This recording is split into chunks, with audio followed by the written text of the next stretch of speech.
visitors we received on the airport.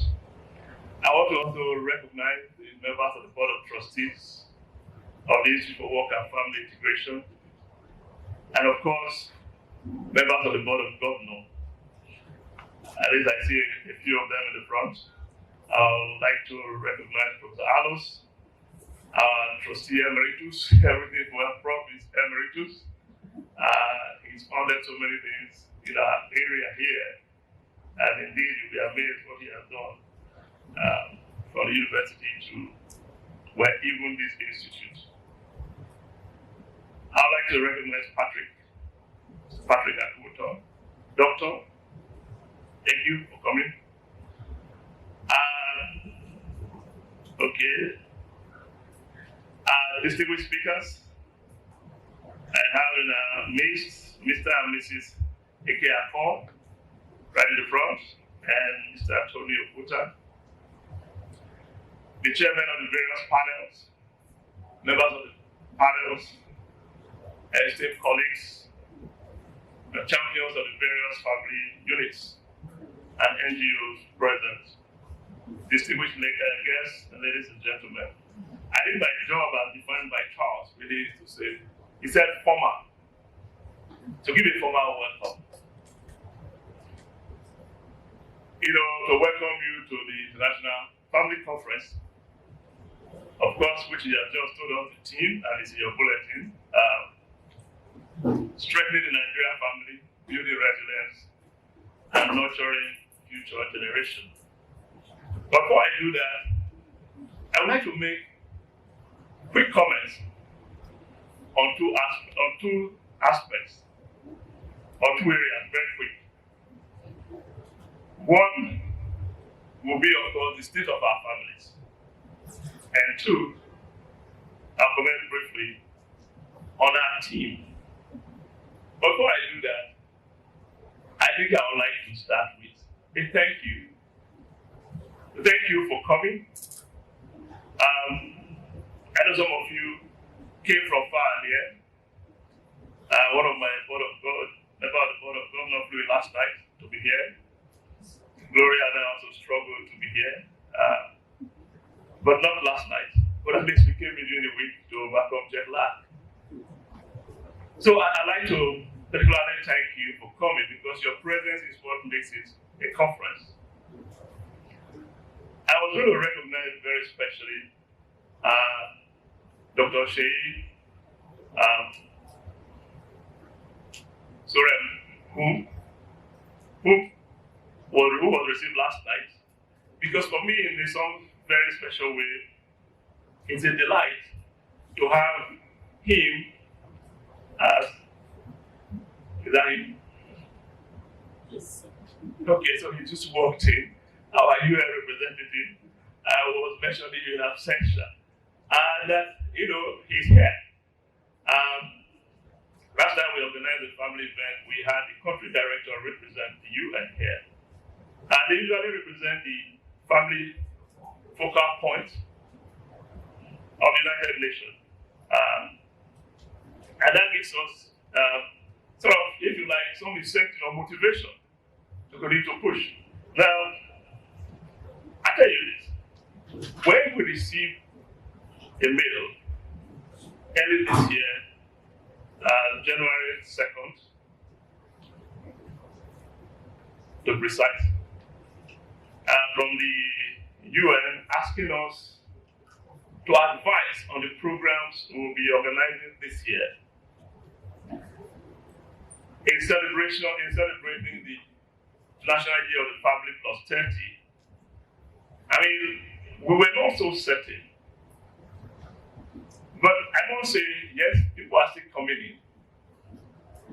I am delighted that within the short notice, that we're going to put together this conference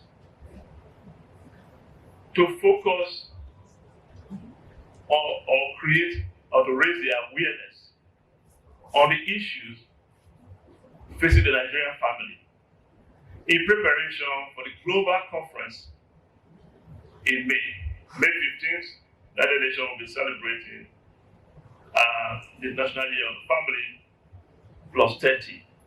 A big event we expect. So please do give my regards to Renata, the focal person at the United Nations. It's been a while since I was there to see them. But having said that, the two areas I said I would like to comment. The state of our family. Today, I can say our families are challenged. I guess I'm putting it very mildly. And I believe we all agree that there's a bunch of evidence supporting that claim of mine. The multiplicity of socio-economic and political challenges confronting nations. So even globally, just looking at it, we are in a period in human history where parents are not so sure of their roles as educators of their children. In most advanced countries or developed countries of the world, parental rights and authorities are challenged by governments. Parents are no longer certain whether they can educate, raise their children for the sustainability of their family values, history, and cultural heritage, without the fear of being accused of child abuse. And if you like, even at the risk of those children being removed from them. That is the reality of our world. Time past, we used to say, it takes a village or a community to raise a child. Today, the family is in a state of dispassion. And more children, or if you like, child upbringing, is now being entrusted to a community of tablets and platforms or flat screens.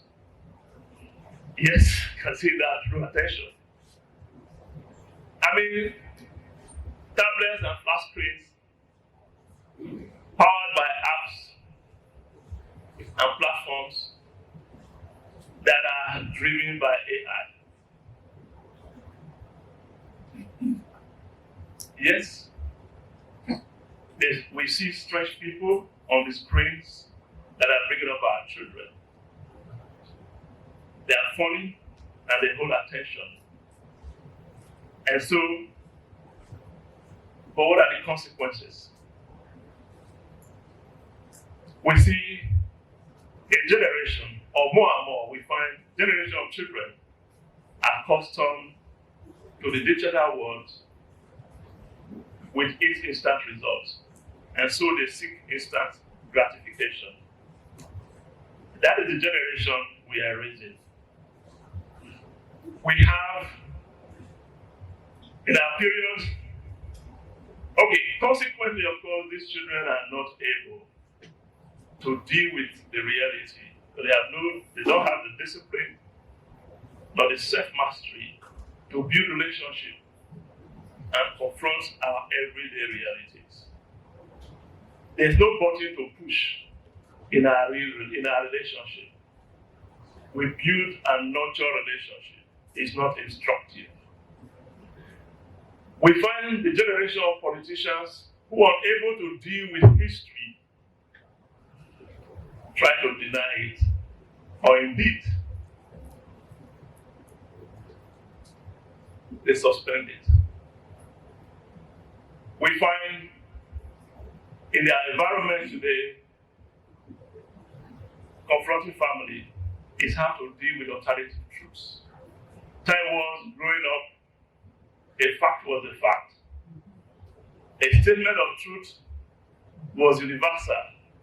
But now we are told to look at, they will tell you to be flexible. There's something you now call alternative truths.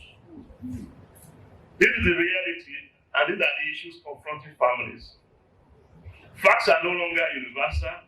More often than not, it depends on the whims and caprices of the person who has authority or who is talking to you. Call it relativism. Yes, and near home, what do we see?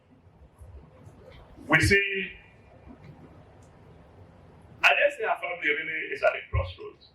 Because everything I've just talked about, where we say we have no wars in our border, and even if you do, with internet and AI, everything, it's a global village, so it permeates straight away. So, evidence in our society, of course, is corruption. I'm not saying anything that you don't know already.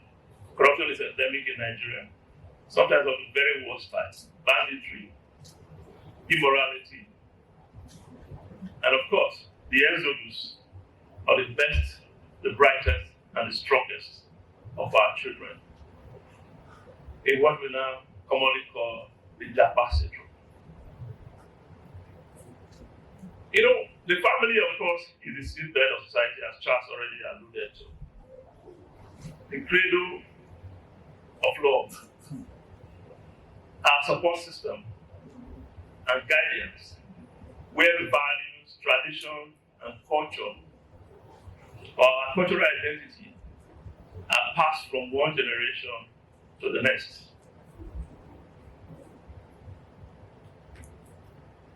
But today, what do? With dispassion and with our children scattered all over the place, we are trying to use apps now. Zoom,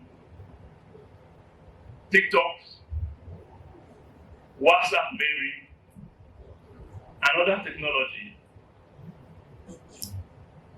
to create some relationship from a distance, a semblance of what families used to be. Long and short of it is that our family structure is weakened. We have become less loving.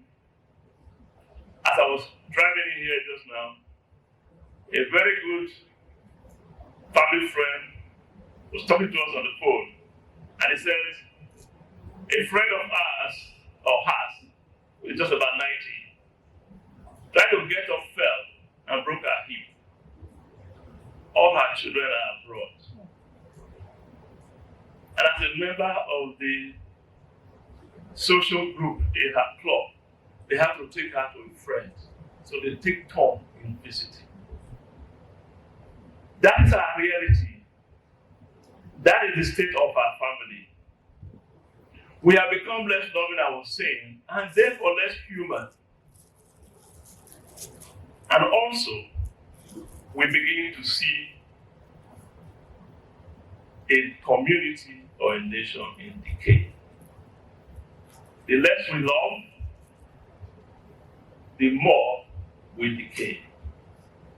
We are here to love, and the family is the unit where we learn to love.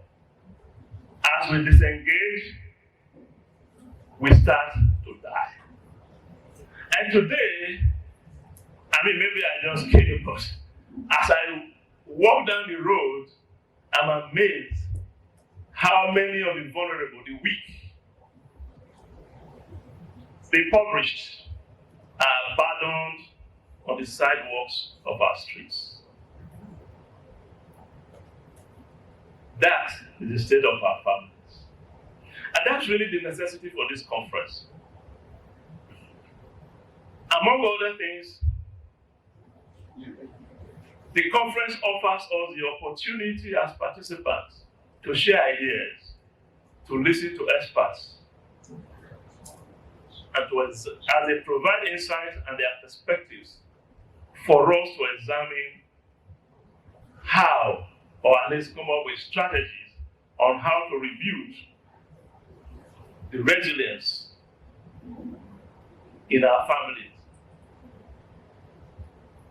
nurture the future generation for the preservation of family values, for the sustainability of our humanity, even in a chaotic and dynamic environment. That is really the necessity. Today, we feel very fortunate that a number of our speakers are here.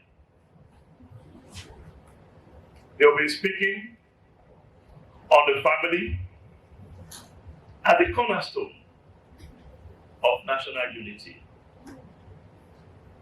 They will explore with us socioeconomic factors that impact our family stability and the resilience. And hopefully, we'll be able to draw a nexus to the unity of how to rebuild a nation. They will talk to us about how to build a stronger national or Nigerian family. Last election told us how fragile we are. That's our reality. But building that family, of building the Nigerian family, start from the values we pass on to our children. And those around us indeed. They will tell us more about the family as a catalyst for economic growth. Well, I see a few champions here, but I know you don't become a businessman or a successful executive just like that. You have transferred your skills, those characteristics you have learned at home, into the boardroom, and you have translated them because they are translatable and transferable. I'm sure Professor Allos will tell me later whether that's correct. You know, I must say, I'm confident that the insights, the experiences, and expertise they will share with us during this meeting or this conference will not only deepen our understanding of the challenges facing the Nigerian families, but also inspire us to concrete actions and initiatives to address them. Let me conclude by saying again, maybe I'll say the way I started. Distinguished ladies and gentlemen, it is indeed for me a great honor and gratitude. So I think the language that I will say, it's indeed great pleasure and honor for me to welcome you to the 2024 conference, the National Conference on Family. Please participate actively, ask questions, make contributions, so we can have the benefits of your presence and the diverse perspectives we all bring in shaping concrete actions and initiatives to address the issues that confront our family. Let us remember that the strength of our families is inextricably linked together to the future of our nation. By working together, we can build a more prosperous Nigeria, one thriving family at a time.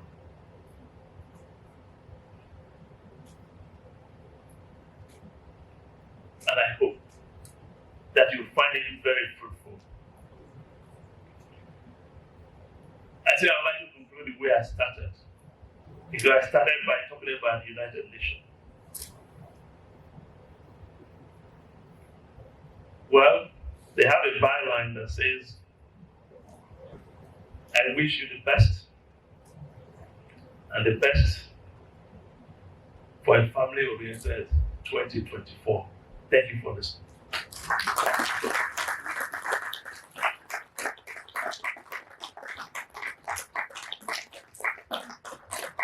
Thank you very much, Engineer Charles Osezwa, for that welcome address. I wish to reassure you that was not the keynote address. The analysis we are going to, which we'll go through this morning, is actually for those who are not married, to let them know what to watch out for. Because anyone who is still single and who doesn't go through this lecture will be just like any person trying to cross the Ikorodu road, blindfolded during the peak hours. One of the lanes, a vehicle must hit that. There's no way. And so, marriage is a peculiar institution. It's an institution where, as we have always said, it's the only institution where you get a degree certificate before you start your lectures. Because on the day the marriage, the pastor or the registry have pronounced you man and wife, and you go for your reception, your lecture starts after the reception. But you already have a degree certificate. And so oftentimes people are misled into thinking that they don't need to read because they have the certificate already. Eventually they will fail. I'm happy that I saw that the chairman is from Edo State. Because the story I want to tell now is about a school in Benin, Maria Goretti. Some years ago, during one of those long ASU strikes, students of Maria Goretti found that the inter-house sports of the school was going on. So they all gyrated there. And so some classmates who had left Maria Goretti 3-4 years before met themselves and said, "Oh, Maria, where are you now?" They said, "I'm in Uniport." So what are you reading? They said, "I'm chemical engineering." "Yes, Jacinta, where are you now?" You said, "I'm in Unilag." "What are you reading?" "Computer science." The third one was in Unijos, reading geography. The fourth one was in Unicar, reading languages. When they called the fifth one, I don't want to call her name so that anybody here will feel demonized. "Where are you?" He said, "I'm in Unipetrol." He said, "What are you reading?" "I'm reading meter." 3 years after they left Maria Goretti, these people are in Uni something. Thank God that she's in Uni something. But she was in Unipetrol, reading meter, when the others are reading courses that they take them further up. And that is what happens to those who don't read, because they got their marriage certificate before they started their lectures. A second sad truth about this institution called marriage is that you don't have a graduation date. It's for life. Because in the marriage litany, you are told, "Until death do you part." One of the years I was invited with my wife to Achirikim Violin Memorial Cathedral in Ikeja to speak to couples. I tried to show them that even death does not terminate the marriage. Because after a man has died, the wife is still Mrs. So and so, the wife of late Mr. So and so. And until she dies, even on her deathbed, even on her way to the grave, she's still described as late Mrs. So and so, former wife of late Mr. So and so, who had died in 1968. So that marriage badge is still on for life and for eternity. And so there is no graduation. The marriage is on and is on. That's why a young pharmacist on his 10th anniversary, the parents met him crying. He said, "Where is your wife?" He said, "She went to buy cake for her anniversary." He said, "Why are you crying?" He said, "Daddy, I just looked at this marriage certificate. It doesn't have an expiry date." You know, pharmacists like expiry dates.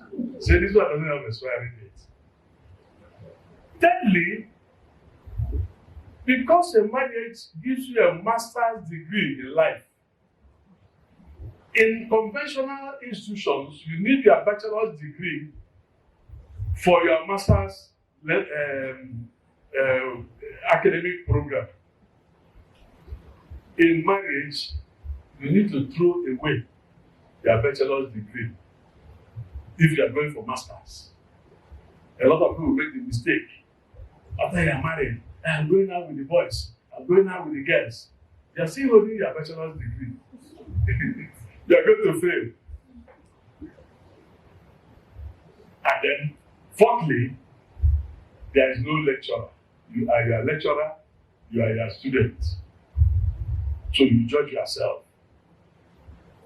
So it makes it difficult. And that's why we applaud schemes like this where people gather together to listen to what marriage is all about.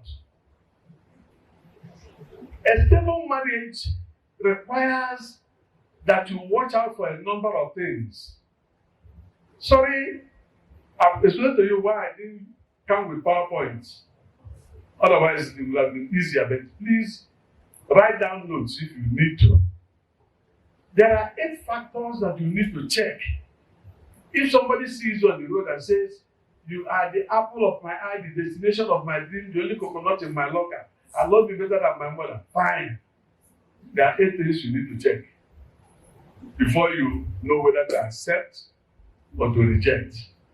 The first one is the medical factor. In the time of our parents, they never checked. And that was why, way into the marriage, God blessed them with children, but because this one is AS, this one is AS, they now have SS, and then there's a problem. Parents at home became witches. They started blaming them for what has happened. But the thing is caused by them. So you need to know. Thank God that recently the churches are beginning to insist that you go for this test. It doesn't stop you from marrying the person you want to marry. But at least you know the emotional load factor that will come from that marriage. So that you don't blame innocent people in their homes. Secondly, you check the historical factor. What kind of history does this girl's or this man's family have?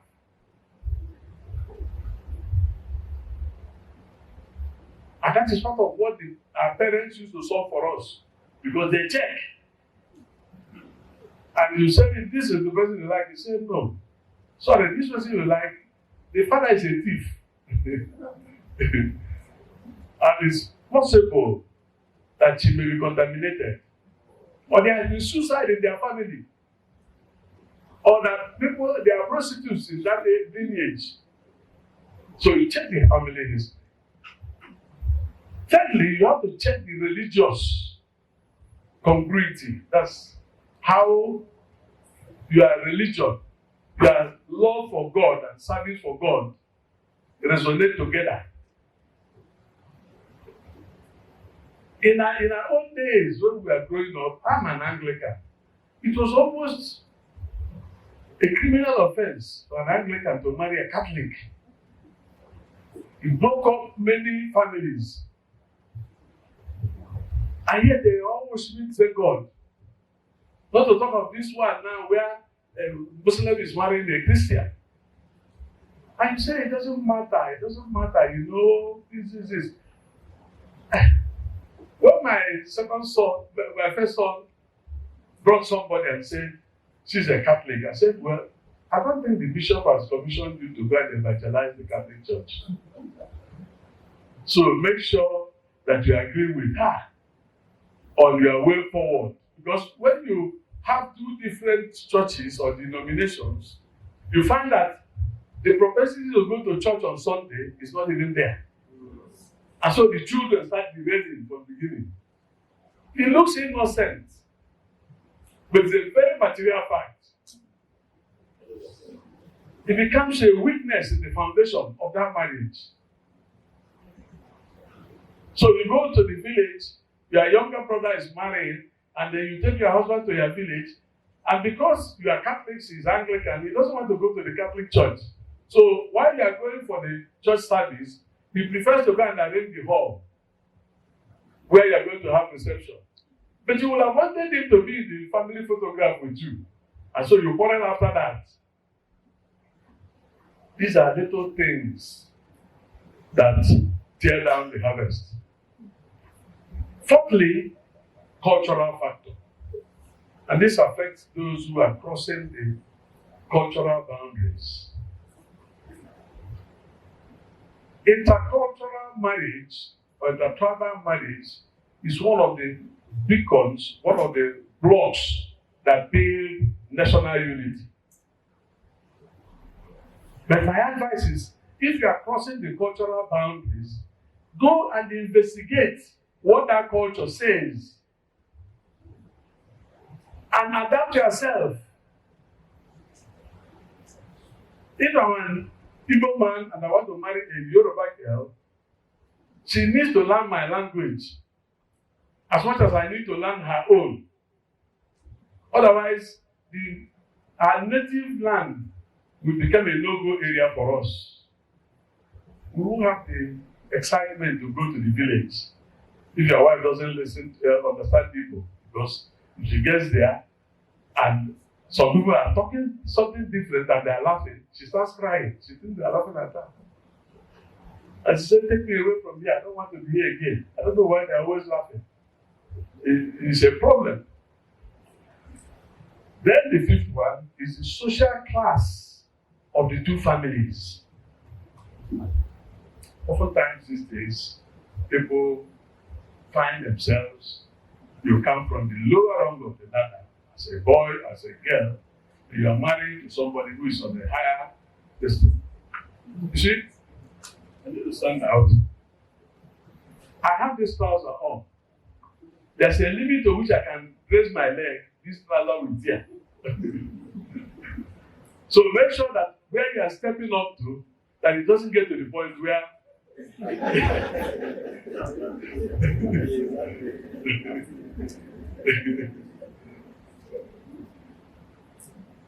I hope we are all together up to now. Sixthly, the social status of the two individuals. Because in the recent past, there has been a social disjointment in the system.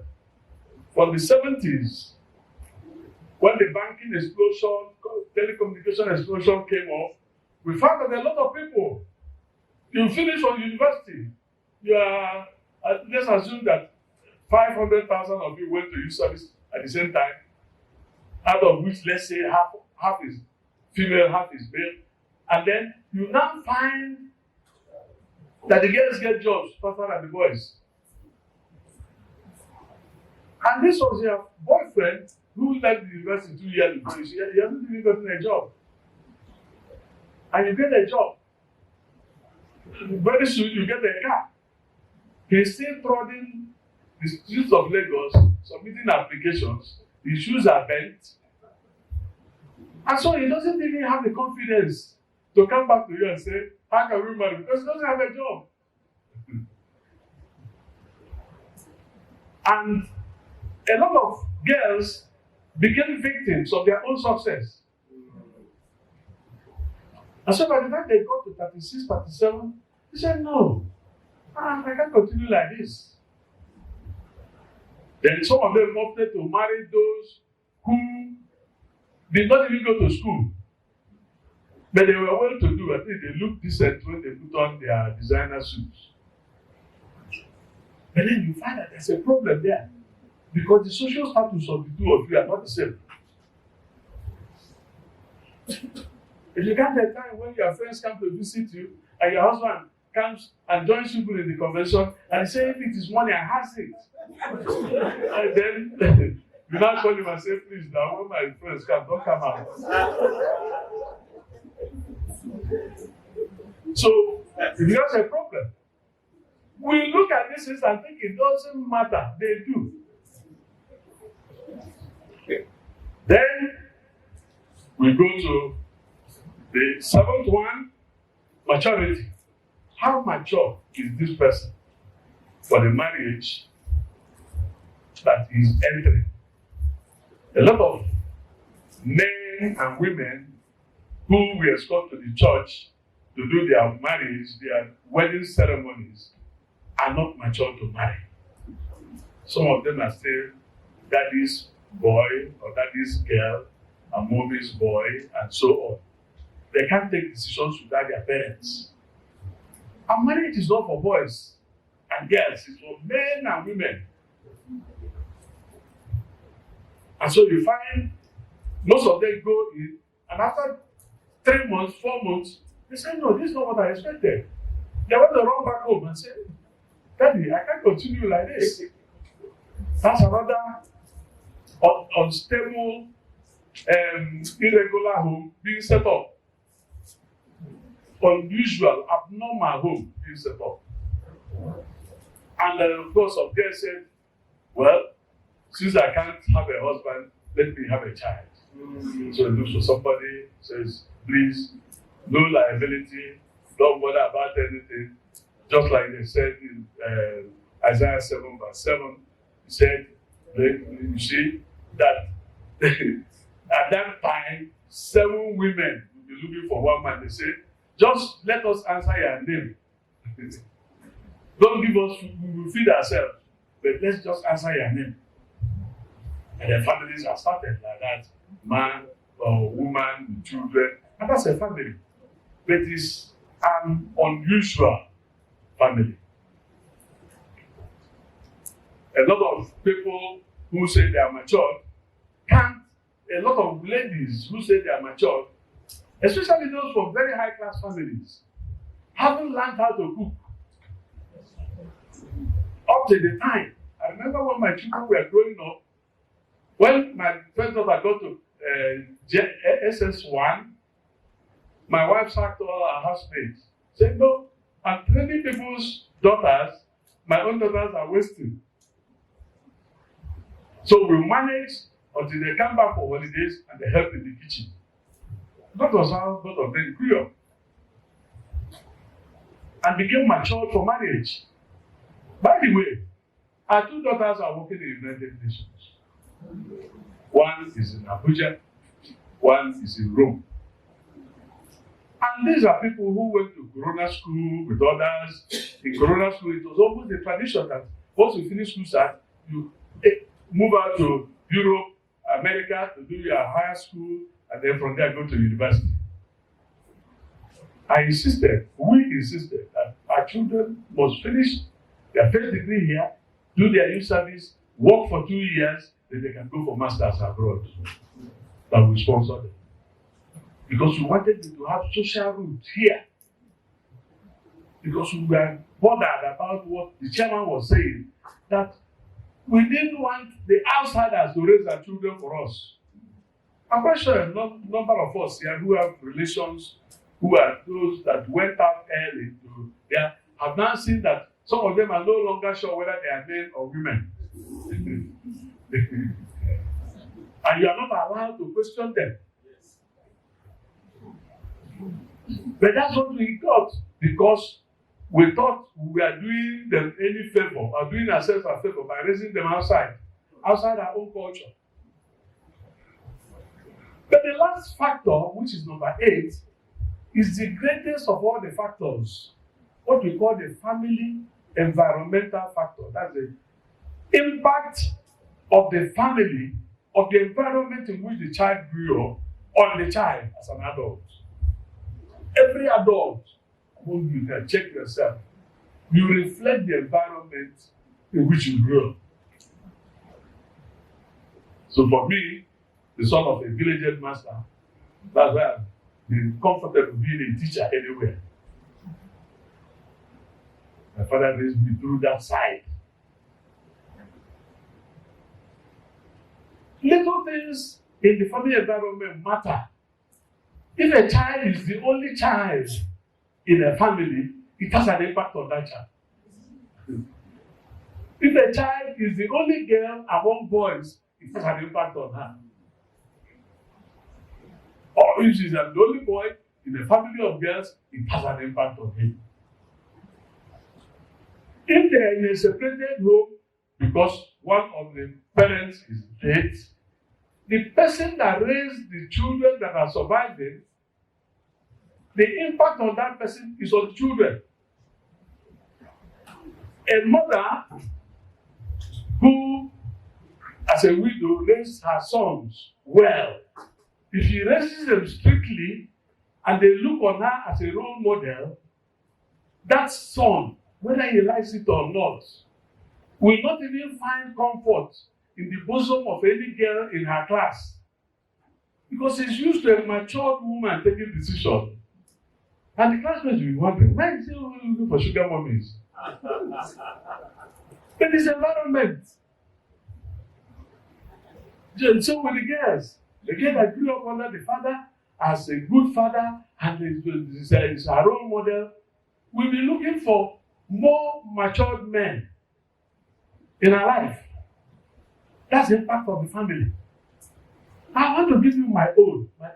This is my beautiful wife. I dated her for 6 years.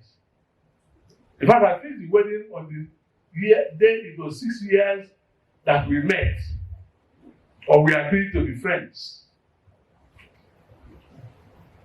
So we never lived together. I had been to her place, slept in her house with her parents. While she was in Unilag, I was in their village, sleeping with her parents. They accepted me. I don't know why they did. At that time, I was too young. I hadn't even gone to university then. I don't know why they believed me, but it has paid off anyway that they believed me.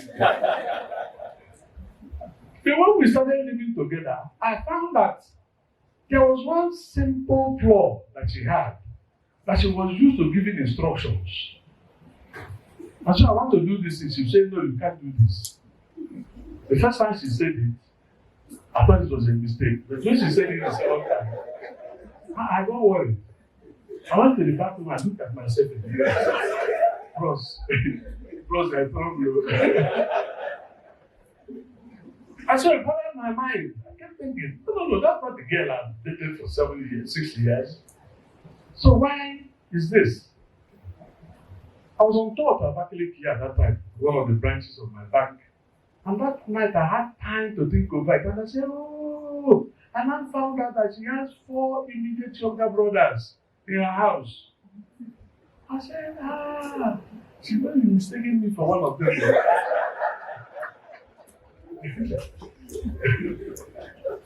So when I went back home, I told her I wanted to eat my favorite dish, which was okwa, breadfruit.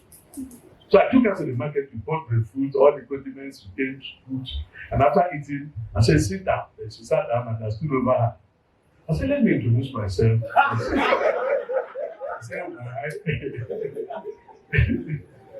said, no, just wait. Let me just introduce myself. I gave my full name, my local government. I said, this is who I am. He said, what's the problem? I said, there's no problem. I said, and you are, I mentioned my maiden name, say now that you are married, you are not Mrs. So and so, this is from so and so, in the local government of Enugu State. He said, yes. He said, is there any alcohol in the food? I said, no. I said, I just noticed that you think I'm one of your younger brothers. So we laughed over it. And that was how she corrected herself. And so twice after that, she made the error again, gave instruction, then she reversed herself and said, sorry, I'm your wife, not your sister. And that was how we settled it. And we've had beautiful marriage for 46 years. It's the environmental factor. On the other hand, I grew up among women. I had 2 elder sisters and 6 immediate younger sisters. So I was sandwiched between the women.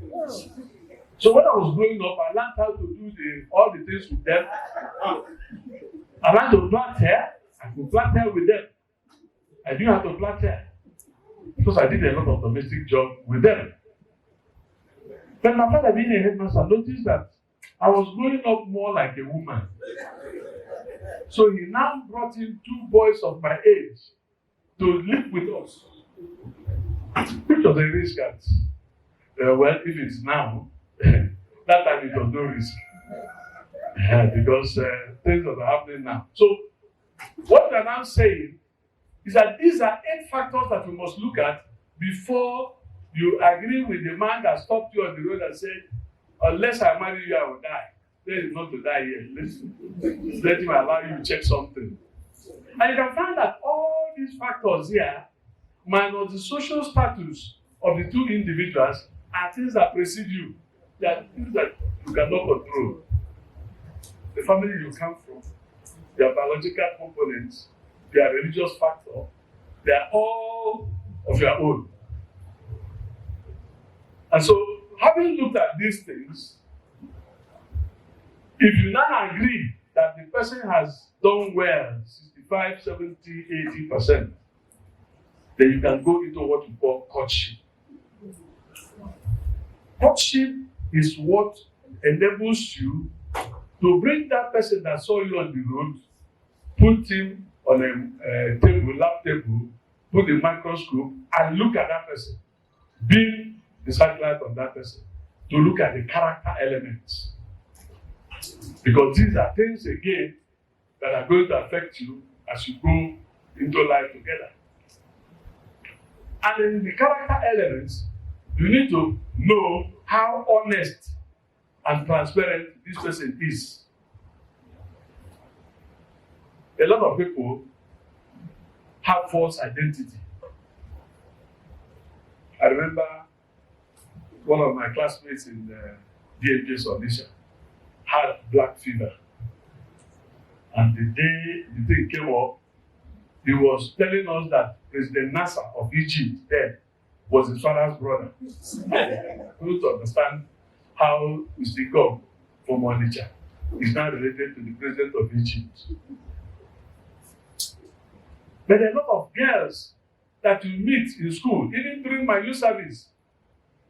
A lot of people that did youth service with me, you could see them shouting, oh, the food is not good, the food is not good. You look at them, you know from his physical features that this person comes from a poor home. But he wants to play big. How can you give us something that looks like what the pigs will eat? His family, they don't eat that. So you need to know, you need to come close. That's why when people tell you, oh, during courtship, some reverend fathers will tell you during courtship, you don't even need to see the person. How will you know? Because you are married. So you now need to know how the person, the communication skill of that person.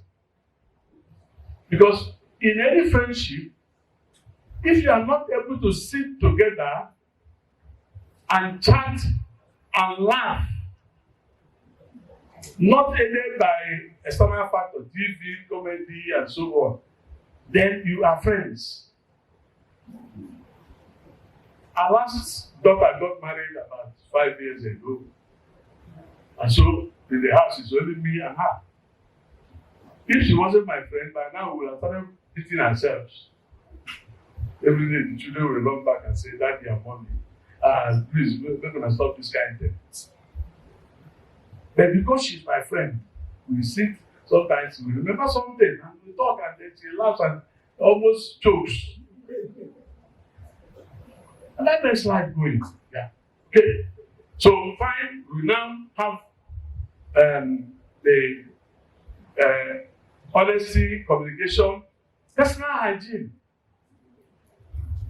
loyalty, generosity, domestication, spirituality. Are you on the same spiritual wavelength? That's why a lot of people get married and the girl was very vibrant in the church. And then now she gets married to somebody who she saw, who had Pajero, had the Land Cruiser, had this, you know. And then after 3 months, he said, look, these are church things to stop. We won't go again. And the girl is finding a way because to her, she wants to serve her God. But the man has stopped it because they are not on the same spiritual level. Then humility. And then family ties. And then who are your friends? Well, you go have the mindset that show me your friends and I'll tell you who you are. So when you check this, then you need to ask yourself one question. Why did this person propose to me? Or if you are the person who proposed to the girl, what did this person see in me that made her accept me? You need to know the motive of that marriage, because there are so many motives. Some people get into marriage because they want to carry a hand is an owl or a vulture. It is not better than the ones in the bush. And then you now look at generosity. How generous? How is this person able to accommodate your needs? Then you needed to know whether you are just wanting to solve emotional problems. Okay. And then to conceal embarrassment, or simply for sexual loss, or out of sheer greed that you are just going to benefit economically from this relationship. So we must look at these things. Having looked at them, you now find a compulsive judgment that members of the political family don't check these things. They don't have any common interests in that political family except their own personal interest as a product of their grabbing the power. And unfortunately, they have the power over our lives because they take a lot of decisions. And that's why over the years, when a minister was sacked in this Federal Republic for receiving a watch from a foreign company, now people loot billions, 80 billions, 109 billion, and nobody questions them. In fact, they are given traditional titles. They are appointed to boards. And they are the people. So now, let's summarize. In looking at this, you find that if you don't come from a normal family, you cannot contribute to the national unity. Because the national unity is the process of building the various component units of this nation, tribal, religious, sectional interests, to form a common national goal. You can't if you come from a defective family. And that is where I now say that the political family is the greatest threat to national unity. And the fact that they move from one political party to another without any remorse, without any shame. I said, oh, this political family is a family of lepers. Tomorrow you are there. And you are shouting, who told you that I should not have a right to be here? And yet you are running the affairs of a nation, determining the life of families. That's why you can allocate to yourself 500 billion for community projects at a time when you are struggling to approve more than 30,000 for a family for a month. I don't know. Like I said, I wish we had time. I wish we had the floor to explain ourselves. But let's look forward to another time. But let's know that the family, if it is well built, if it's a normal family, if it's not an abnormal cell, is the element that you need to build national unity. And the higher the number of abnormal families, the more difficult it is to get a normal nation or a united nation. And that is why I thank once again the organizers of this forum and do hope that sometime in future that we have a better opportunity to express ourselves and to guide us so that the families we produce will be stable families, normal families, that will be the cells of the society that will bring the best out of this nation. This nation was created by God.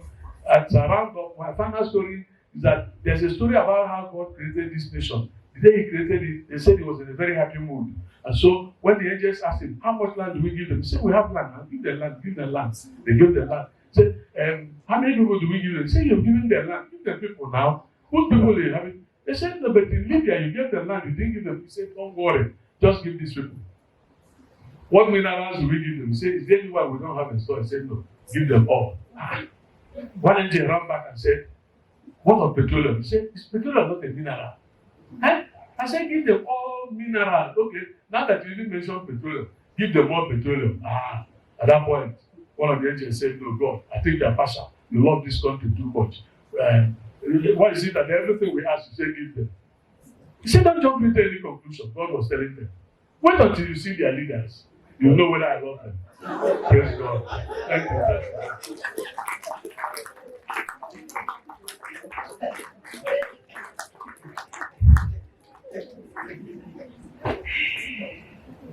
Well, I just checked if it was a family conference or a serious conference or a comedy show, but it was a mixture of both.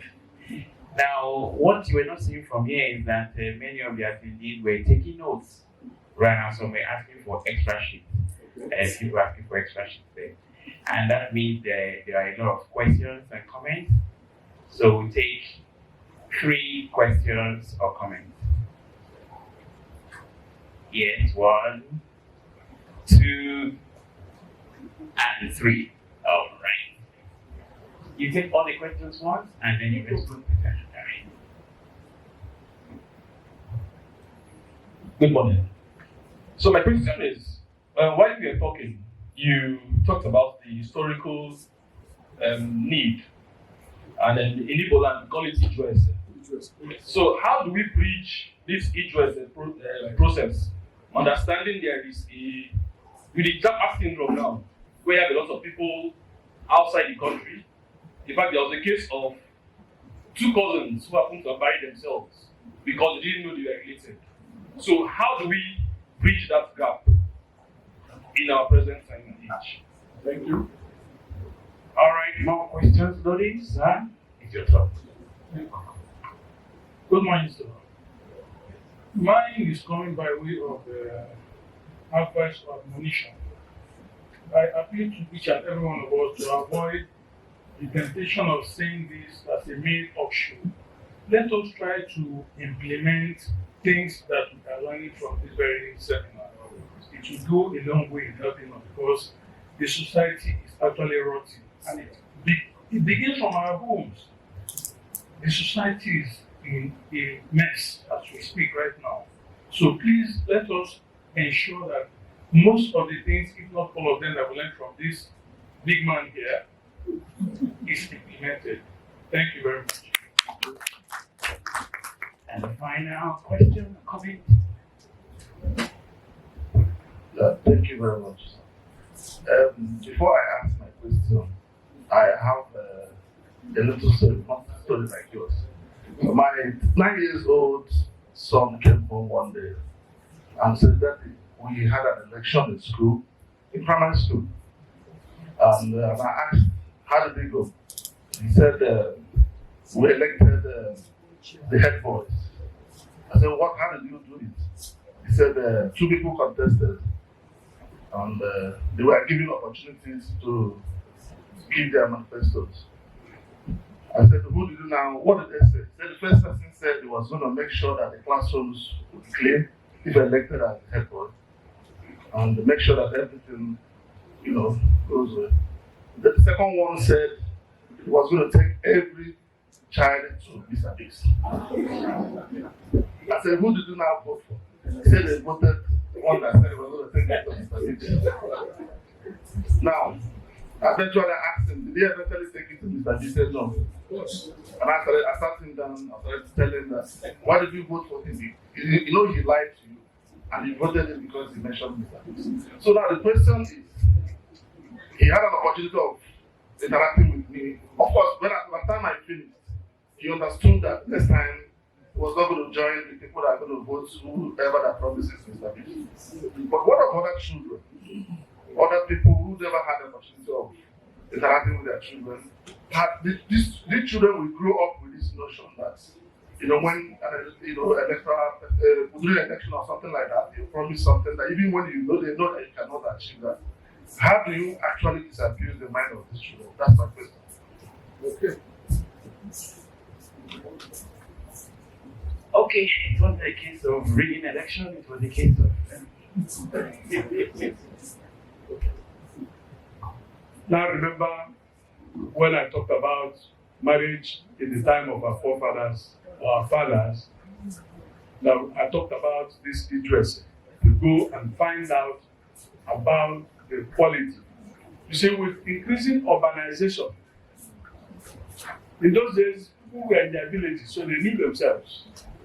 But these days, you may see that the person you like in your church is from Ghana, really. And you don't know any other person in Ghana. So how can you ask after get the information on that person? He may even be a fugitive who is a robber and who is running away from the law, but is now head of choir in your church. He looks decent. It's probably after you married him that probably Interpol finally comes to your house one day after 4 years to say that this man murdered somebody during a robbery and will be looking for him for 10 years or something. So, and that is part of the problem I mentioned about sending your children out in their formative stages. So, there, any person who is black is part of the parameters for which you can choose your spouse. Because you don't want to go to the white, so it's either white or black. And so that's why some people have their children married from Ivory Coast, from Senegal, from Sierra Leone, because this is the nearest to them.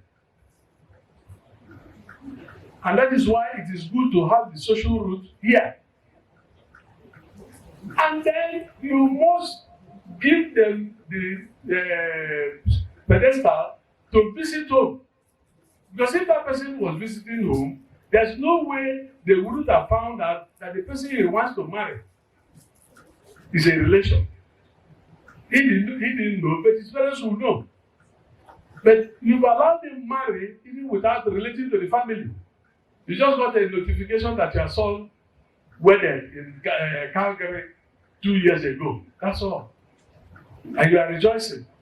Oh, God has done something for you. Your son married in America. Only for you to eventually find out that he married a cousin. We need to look at that. That's part of why I mentioned in other historical factor. You need to know the history of the family.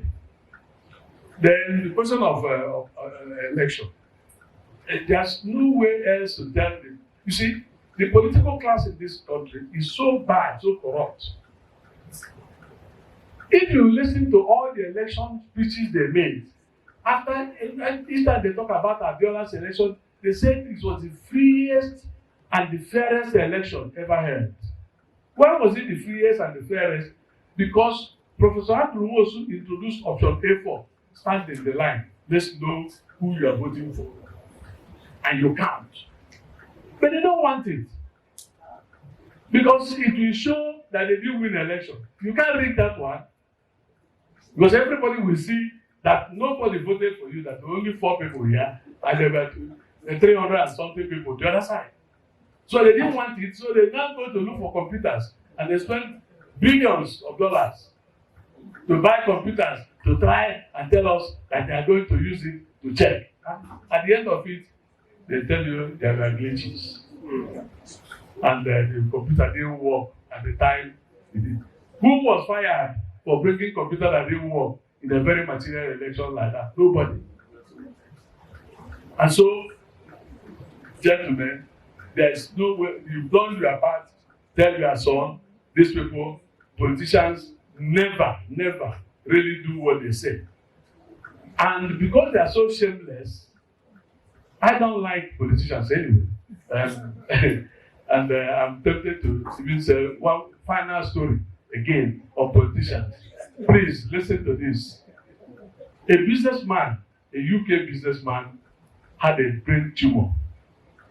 And so, when he went to see the doctor and the doctor finished the diagnosis, he said, sorry, this is a brain tumor. As soon as he mentioned brain tumor, the man froze.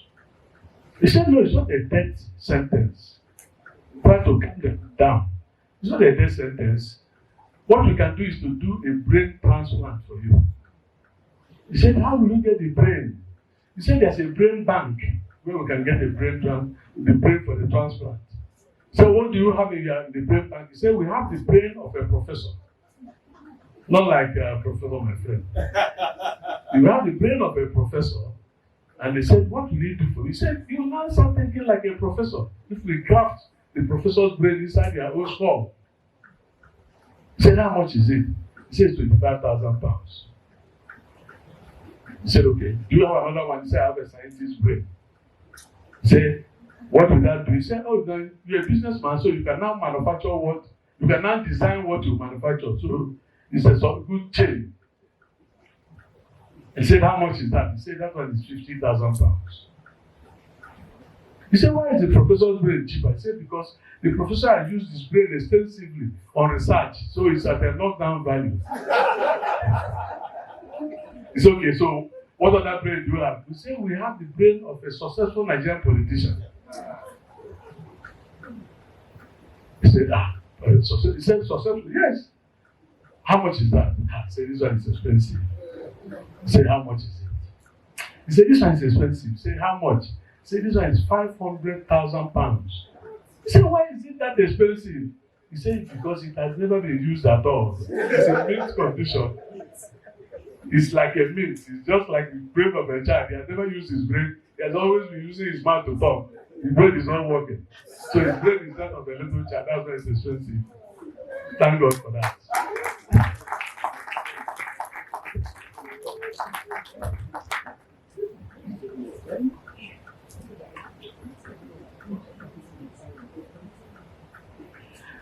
All right, so thank you very much, and Kako, and Margaret, right? Almost there. Lovely.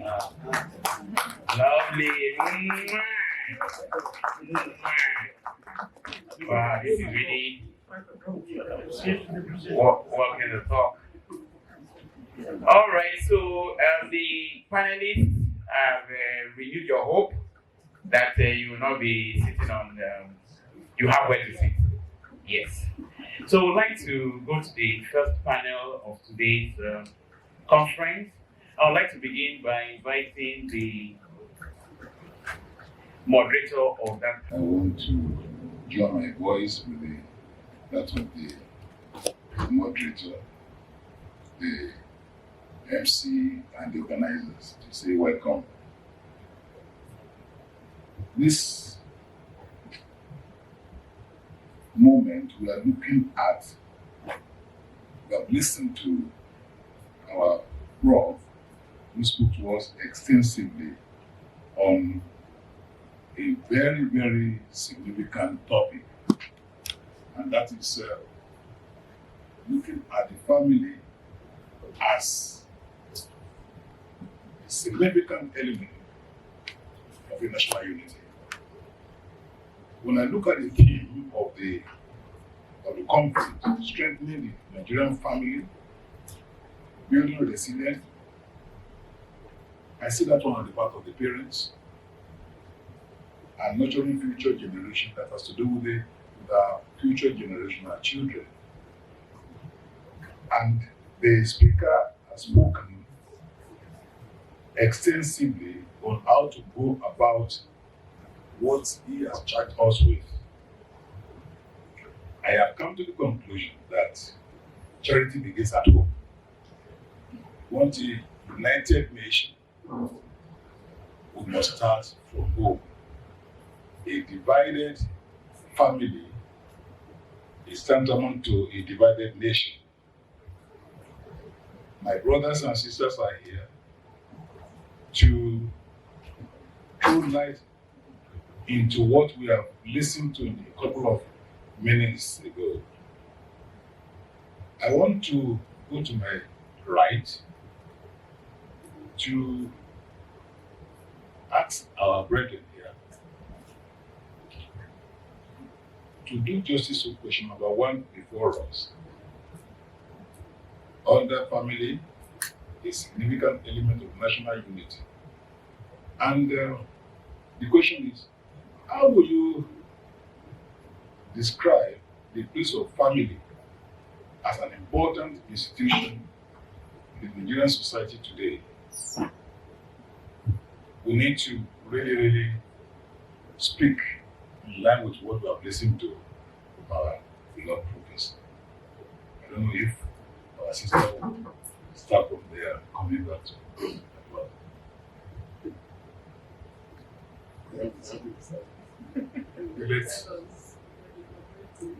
Let us make it ladies first.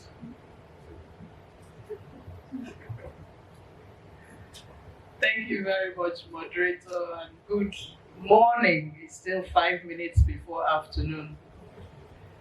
So we've been asked to say what the place of the family is as an important institution.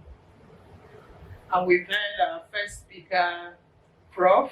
Ikako, tell us that the family is the seedbed of the society.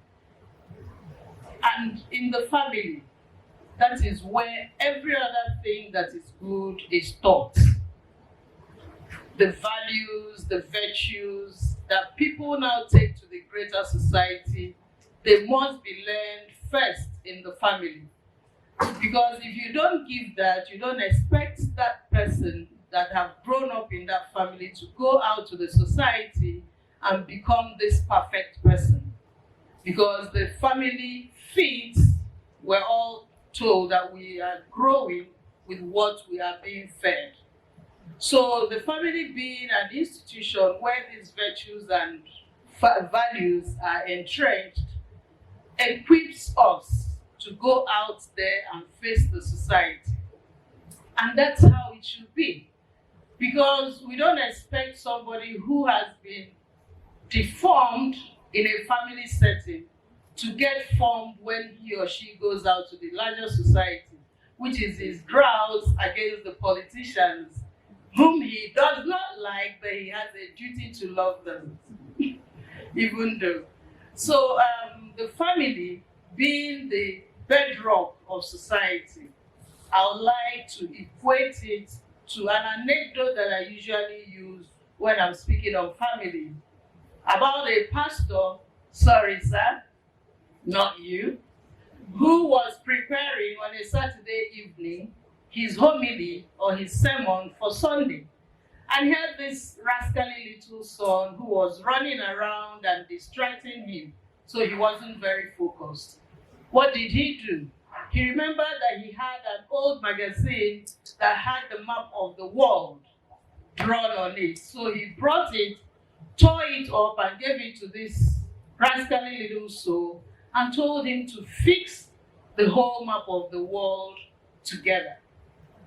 He knew that was going to take some time for the boy to do so that he can continue with his sermon preparation. But in less than 3 minutes, the boy came back with the world fixed. And the man was marveled. He said, "How did you do it?" He said, "Daddy, that is an old magazine and I've always seen it in your room. And behind the map of the world is the picture of a man. So what I did was to fix the man, and the world turned out right." So that is the summation of the conversation we're going to have here today.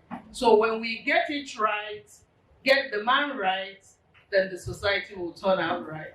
Thank you so much.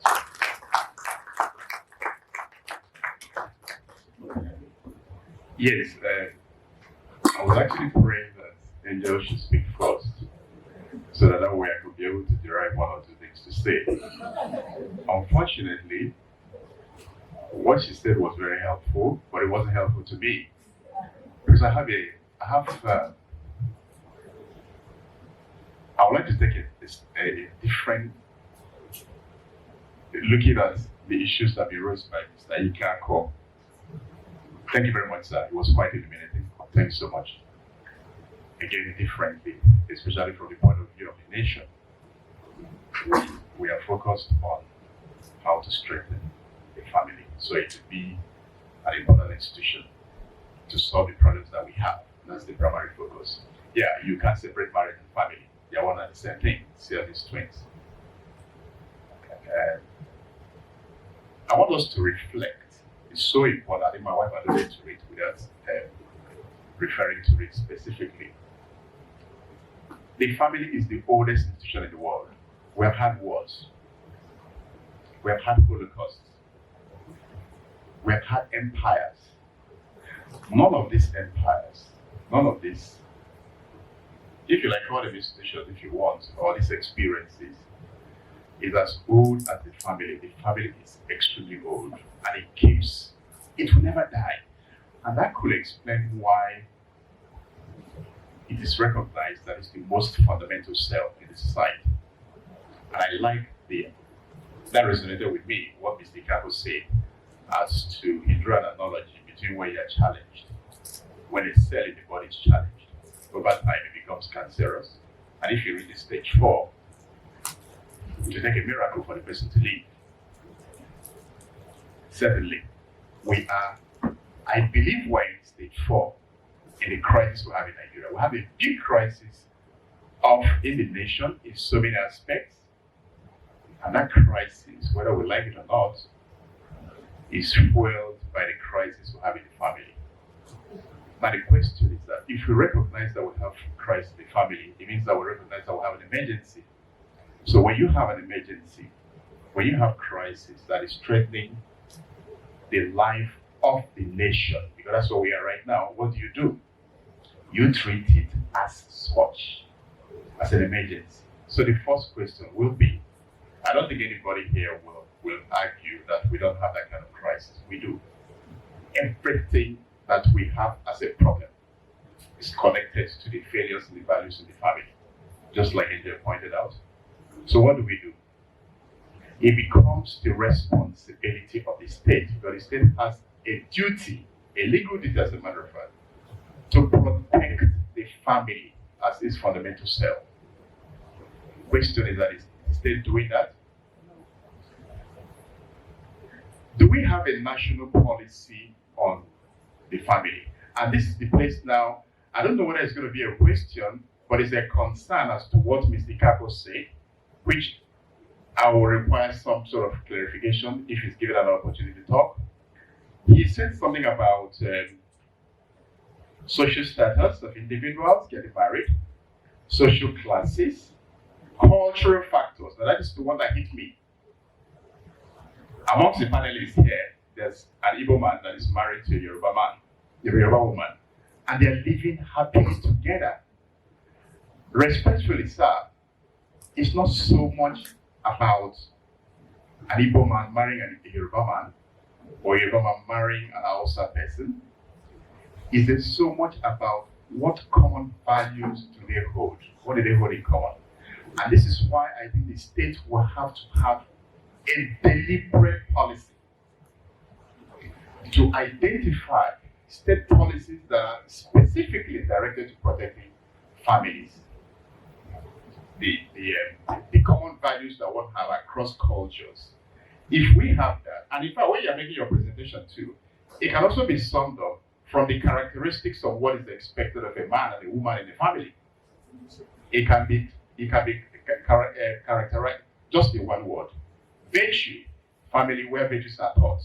So if virtues are taught in a typical Yoruba family, and it's taught in the typical Igbo family or Hausa family, now the implication of that is that I don't see why they can't be able to live together. Now that's the concern I wanted to clarify.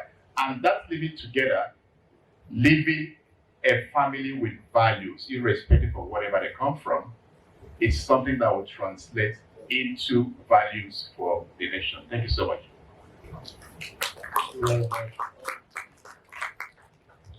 I don't see much different in what your angel said and what you said, personally to me.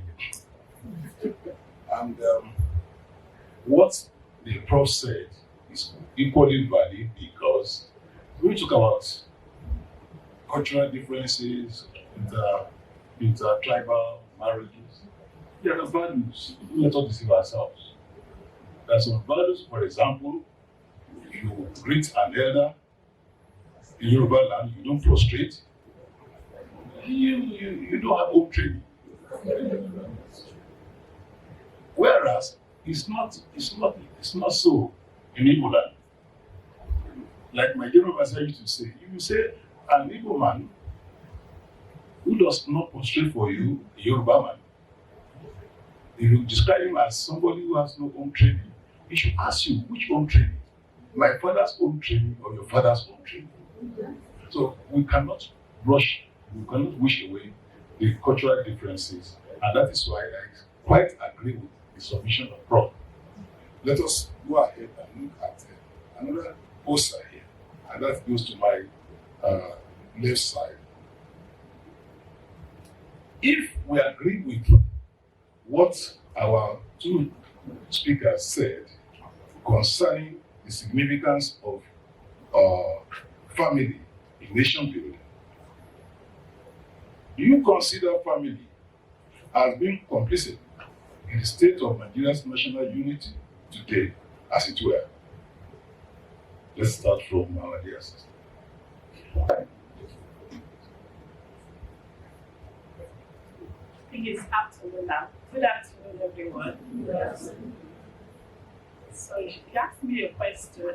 I would like to tell you a small story to, I think, I will be in between the two, between what my brother Kingsley said and with Professor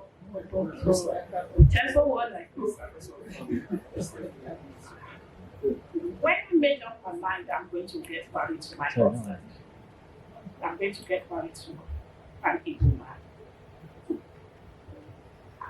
I would say, thinking back to where I am from what I learned from my parents, because one thing we have to realize is the photocopy. The best photocopier in this world are our children. They look at us, not what we tell them, but what they see us do. And if you think back among yourself, there's a few things that your parents were doing then that somehow you just imbibed it, just gave it to you. So this particular step that I took was when my mother presents my father's food. What's on my mind is that my husband wants the food that he will eat. He has to eat good food. He has to eat good food. It's not from part of my country. It's not the same food. We don't eat the same food. I went ahead before we got married, but I made up my mind that I'm going to get married to an Igbo man. I'm going to get married. I went as far as going to the market to learn how to cook all the Igbo dishes. I'll go to the market, sit down with those old women that are selling it. I want to cook this. How do I manage it? They will tell me one after the other, and I'll cook it. That is a lot. So that's there. And then when you get in, quite all right. What you have in common, your virtues quite all right and learn, and the common thing that you have, maybe faith and how to work on all those things will come in place too. But the cultural thing that I want to is key, because the family is the first school of marriage.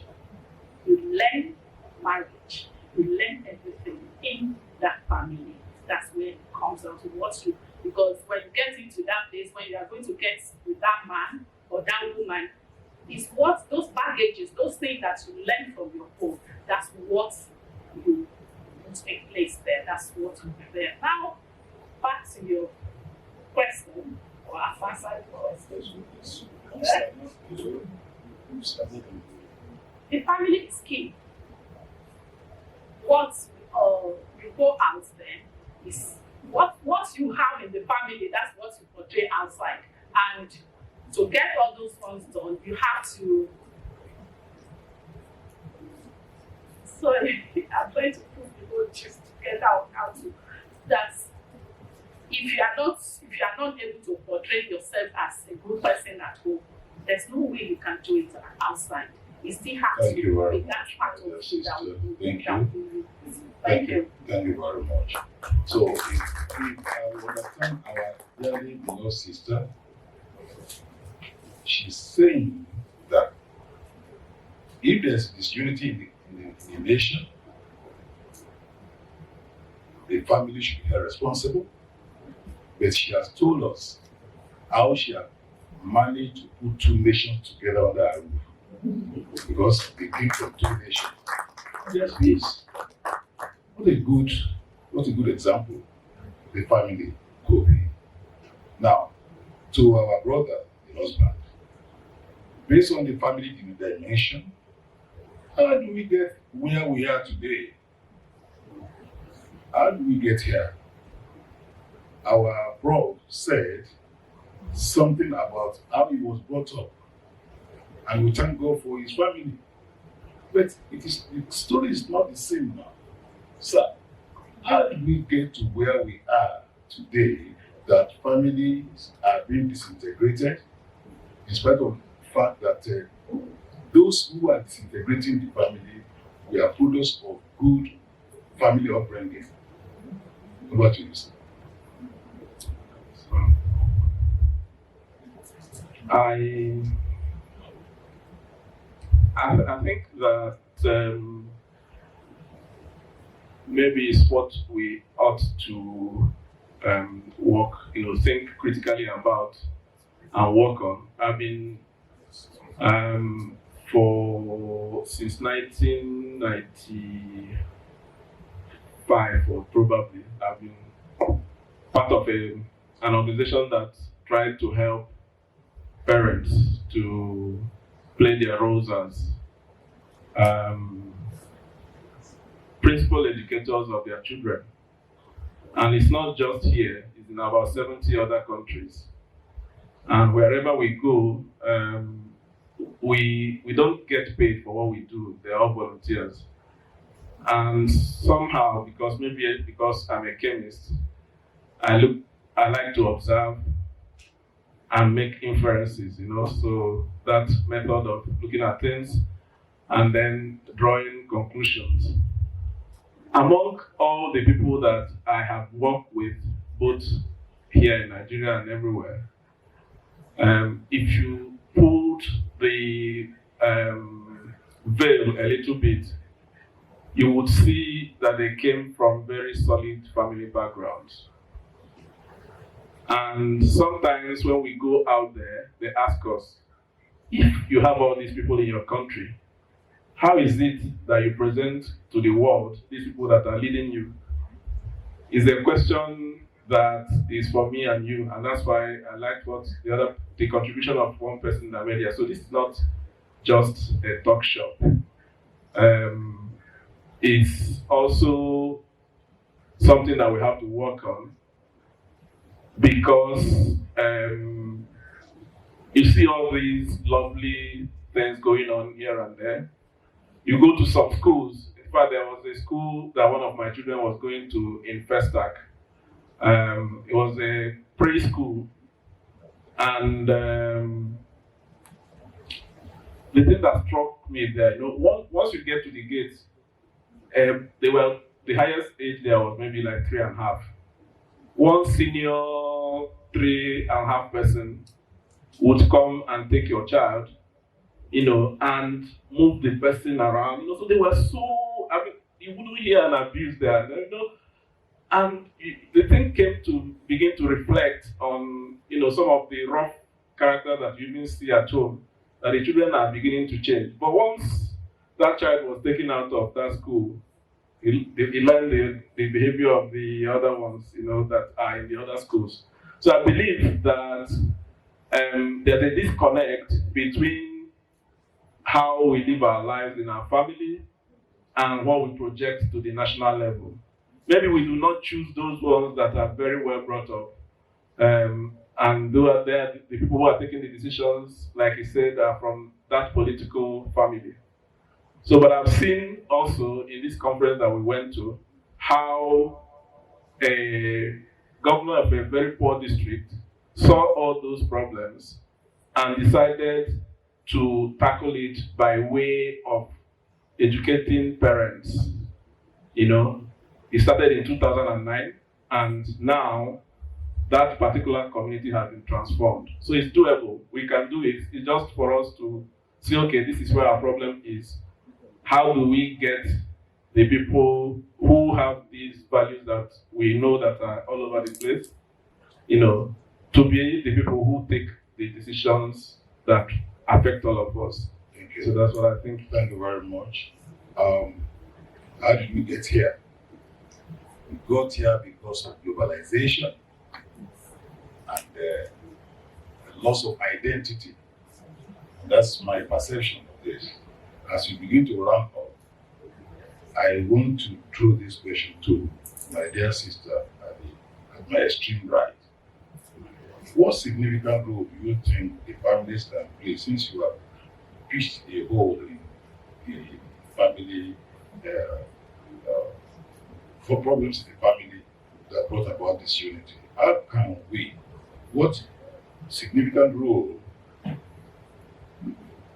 should the family play to reposition us as the United Nations? Woman.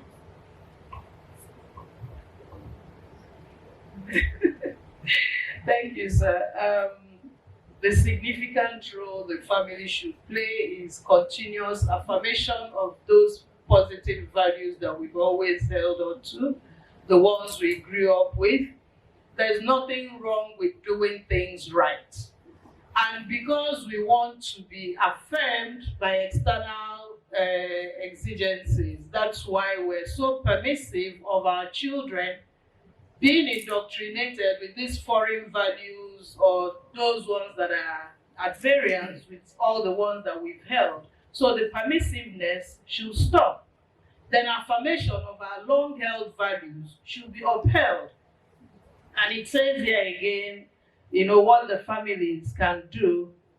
We should stop excusing and rewarding bad behavior.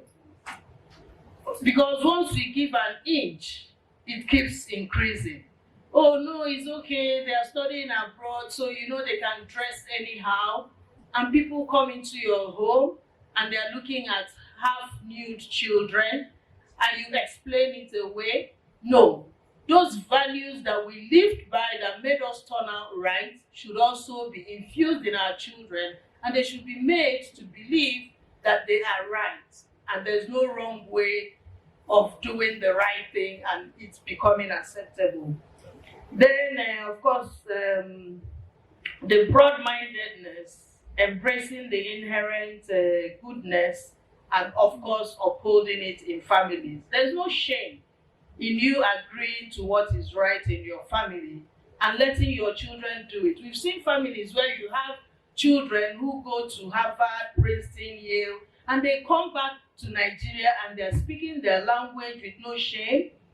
They're cooking with no roles attached to their sex, and they're upholding values and telling you, this is who I am. I'm not going to become any binary person. So whatever good values that you were brought up with, don't conform to the trend, and dance to the tunes because just you want to be in sync with what we call development. Thank you. Let me just say one or two things. I wanted to, 30 seconds. What I can say, my wife, thank you so much. Ms. Ika, you can see why I married her. Now, return to order. Return to order. Go back to where we started from. There are aspects you alluded to. But the question is, how do we do that? And I imagine that should be part of the next question. If it's not part of the next question, we can answer the question right now. Suggestions. Should I do that? Should I make one or two suggestions as to how to return to order? Okay. Thank you so much. Thank you very much, my brother, my sister.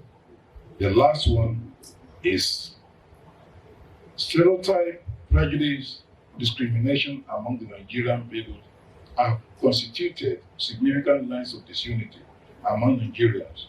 How can the familiar institution be deployed as a vital force for promoting national unity? We have just 1 minute to respond to that, my sister. One, reorientation. We have to try and reorientate our people about what these values, these things are, and initiatives. Each and every one of us, and I tell everybody, even half of us that are here today, if you think about an initiative, how you can manage this particular situation, it will go a long way. You remember, I think I don't know, maybe it was the stage or I read it here, that you take a committee of parents to take care of the child. Let's do that thing again. Because nowadays you find out that parents, people will see a child doing something, and you just turn your face away that, well, if I say it now, if I correct the child now, it will be something else. Correct with love. Correct that child and make it work. Thank you very much. Thank you very much. On the final note, I want to say that we have been informed about unity in the home that will transmit to unity in our nation. I want to drop this with us that unless we trace, like in the, beg your pardon, in the genealogy of Jesus Christ that was put down by St. Luke, he traced the genealogy of Jesus Christ to Adam, unlike Matthew, who was being nationalistic. He traced the genealogy of Jesus Christ to Adam, and I want us to always trace our genealogy to Adam. We are one family. For centuries and millennia that gone past, that's why we have been we have seen ourselves as different peoples. We are one. So if we see our fellow human being as from the same family of old, there will be no, going back to what my brother said, there will be no reason to be saying, I am of the Apollos, I'm of the Paul, I'm from the East, I'm from the West. And then we look at the cultural heritage of one another and see the good ones, embrace it, and anyone that is antisocial. For human endeavor is not perfect. We should discard it so that we can forge ahead. I just encourage us to go through values and growing children. We are all going to be saying the same thing. Maybe from different perspectives and different angles. It's already been established here that there is a crisis. I like the way that Prof. Ikenko describes it. It's like a cancerous cell. And cells keep multiplying. And if you don't cut it out, it's just going to keep growing. But how do we cut it out? And the area we're supposed to be speaking to is, I like the question that they said, building a better Nigerian family, safeguarding it from the influence of Western culture. And while I welcome my panelists, I think I should just set the stage by reminding us of some of the things that were said earlier. I was taking notes as primarily a reporter, besides the fact that I'm a mother and now of adults, but I don't know which one is easier, raising toddlers or raising adults. Please, who will raise hand? Which generation do you prefer, when your children were toddlers or when they're adults? None. So it's just working, it's continuous work, there's no end to it, right? I used to think when my children grew, I cannot relax. It's a different kettle of fish, you know? And one of the notes I took when they spoke was that, and I think it was Angel that mentioned that thing about whether we teach our values. And the word just crossed my mind. When you teach, you either teach or you catch. Things are taught or caught. You teach, and there's a catching aspect where they find by themselves, right? And that's where we begin to lose our children, when they are beginning to find by themselves, when they're teenagers. And trying to be modern parents or too much wahala, we let them be as much as possible, and then they catch, which is where Western culture can help us raise our children. Whether they're raising them the way that we want them to be is a different kettle of fish. So our job here today, my panelists, is to see how do we protect our children from catching those values that will disturb the ones that we have taught them. And I would like to start with our Alpha. Is it correct to call you an Alpha? Imam Ahmed Yahya. Because I like the perspective. It's a perspective I don't totally understand. I have a lot of Muslim friends, right? And I wonder how it is. One area that I admire the Muslims for is their sense of dressing amongst the women. They don't joke with it. No matter what it is, the Western culture hasn't caught it, or they haven't caught it for some reason. So I don't know what it is that they are doing that we can learn from, because I know it's a challenge that most parents have today. So I'd like to start with you, sir. How do we ensure that our children do not catch those things that will jeopardize some of the things you are putting them. Thank you very much, sir. Thank you very much for inviting me to this program. I want to say that when you look at the issue we have to discuss about the family, it's more about building and safeguarding. Those are the two keywords there. Now, straight to your question, how do we safeguard? Yeah, it's about safeguarding.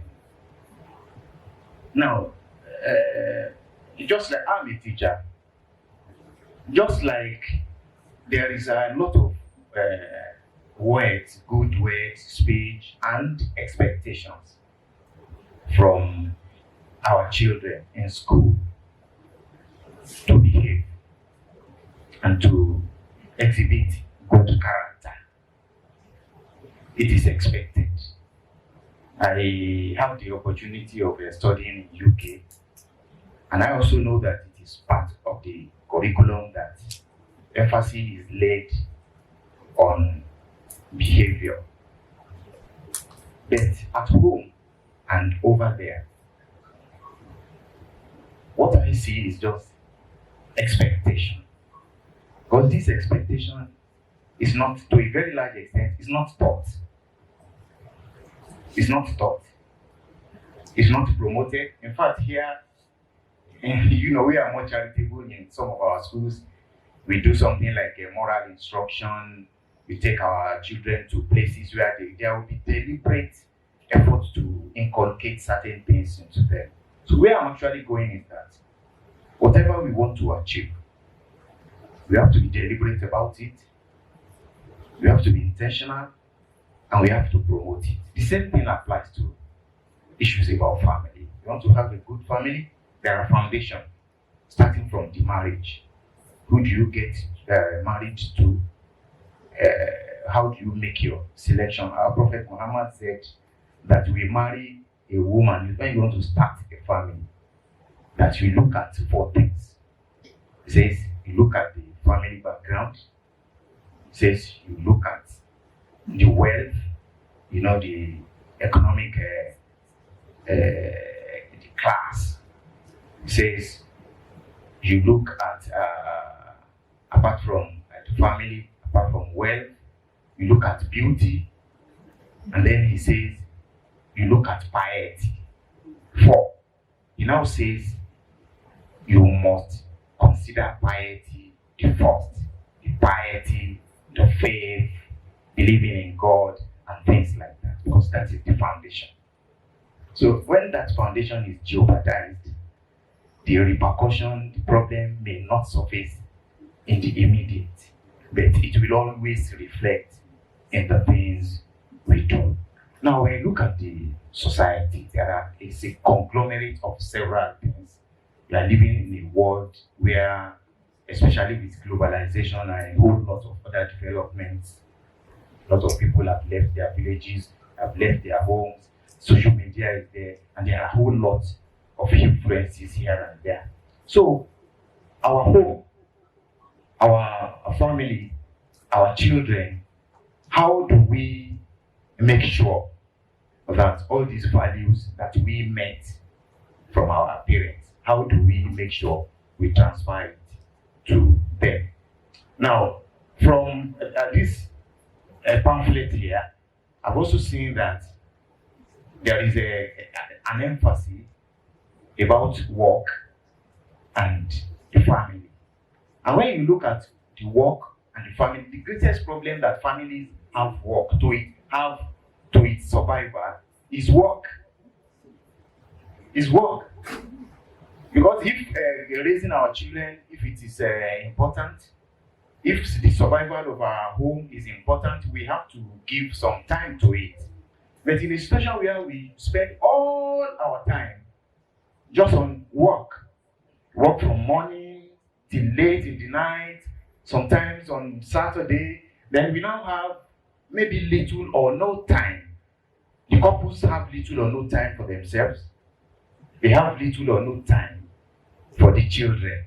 That is going to be a problem. So such a problem has to, in our different ways, we must be intentional in addressing it.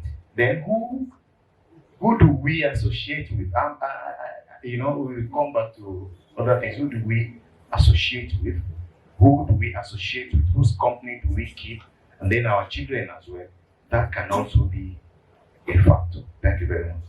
Thank you very much, Malamia. I'm sorry that I have to cut you. I think I should tell everyone. I have a little timer here.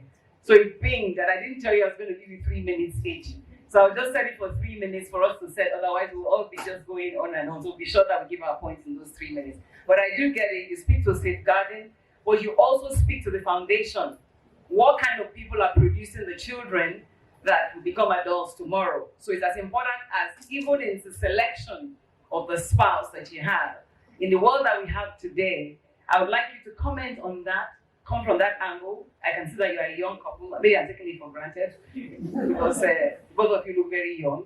So, and I'm going to start with Madame, Amaka Paul Okafor, right, to tell us you're an investment specialist. I can see all that. People can read your profile. But I want to hear what your thoughts are about how ensuring that the foundation is solid can safeguard this society and our children from the influence of Western culture. You have a microphone there. So you're on the clock. Okay. Hello, everyone. I hope you can hear me. Thank you for that question. I think it's first of all, at the beginning of this panel, you mentioned that it might be difficult to decide which one is more difficult, raising toddlers or raising older children. And I know it's not competition, but I think we are definitely, my husband and I have a 3.5-year-old and a 10-month-old. And I feel that we are faced with a very unique time to be raising children, particularly because of a lot of the things you've spoken about. A lot of the open access there is to things outside of our own core society. And as I kind of think about that day to day, I often find myself realizing that there are certain things that I can control and there are certain things that I cannot control. I can put in as many sort of safeguarding measures as the Imam mentioned, things like ensuring you don't have screen time, ensuring you don't see what's on social media and things like that. But I think eventually with school and things, you will actually, these things will infiltrate into our children's lives. So I think it takes me back to what I consider an opportunity now, which I think is, the opportunity to just really double down on that family life, to be extremely intentional, to be extremely focused about spending as much time as humanly possible with our children, understanding our children, and setting up the pillars of what we consider to be non-negotiable sort of values that, once they grow up, hopefully don't falter in any way. I mean, I have a funny anecdote of when I went on holiday with some friends somewhere in the Caribbean, and there was some opportunity to do some water sports. And I remember till today, they still make fun of, this was more than 15 years ago, they still make fun of me because as we were about to do the water sports, I suddenly told them I can't go. My mom said, you should not do jet ski, you should not do any water sports, you should not do anything like that. It's one of those things where, we've talked a lot about the influence of leaving the country and how you can kind of manage to still, have yourself even when you're abroad. And I think that foundation is really critical to that. Thank you very much. You did in less than 3 minutes, and thank you so much. I appreciate that. So maybe Paul will take your extra 1 minute and add to his own. But quite frankly, you're speaking to what Imam said earlier, that we are teaching our children, or we are sending them to school where they are being taught, right? Expectations are not clearly stated. You just say, I expect my child to do well. In what ways? So I would like to know what Amaka's mother told her that she was still remembering and not just, getting on the jet ski. How did she get it right? But that's conversation for another day, and maybe you've discussed it with her. And what are your own thoughts about this open access that Amaka has exhibited? She believes that that open access is difficult for 3.5-year-olds. What will it be like for 16-year-olds? I can tell your daughter will say no, you drag her. But a 17-year-old will tell you no, you can't drag her. She might be bigger than you are. So how do we deal with open access now to say that? Now your 1 minute, your 3 minutes starts. 4 minutes. I told you. Hi everyone, it's good to be here. Look, I think the beauty of having this sort of conversations is that we're getting perspective from various generations, right? Mr. Ikeko, and a lot of people have referenced your storytelling, which I thought was phenomenal. You spoke about, you know, the man that was looking for a church and leading people to a crusade.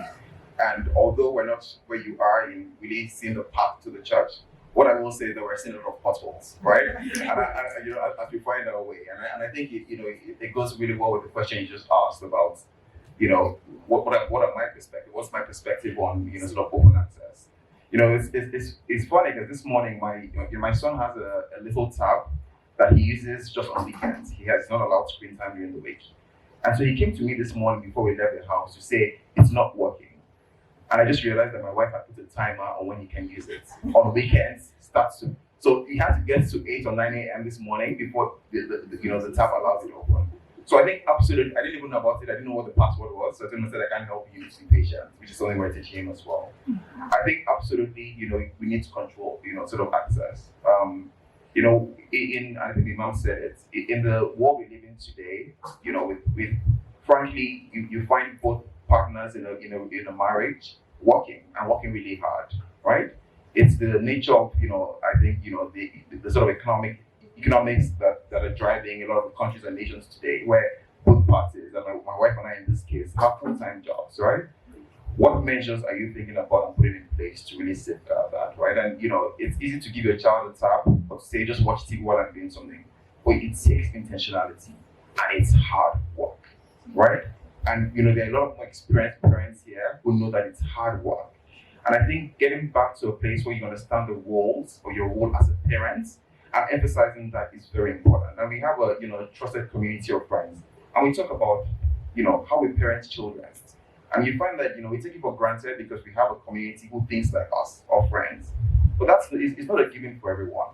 And so how are we cultivating strong support systems that have shared values that are able to raise the children, right? So my perspective in a nutshell is that you're being extra vigilant, extra deliberate, and you're investing the time that it takes to raise children, because it's not a walk in the park. Thank you very much. Investing the time. But I like that little thing about putting something on I was going to ask 3.5-year-old with a tab.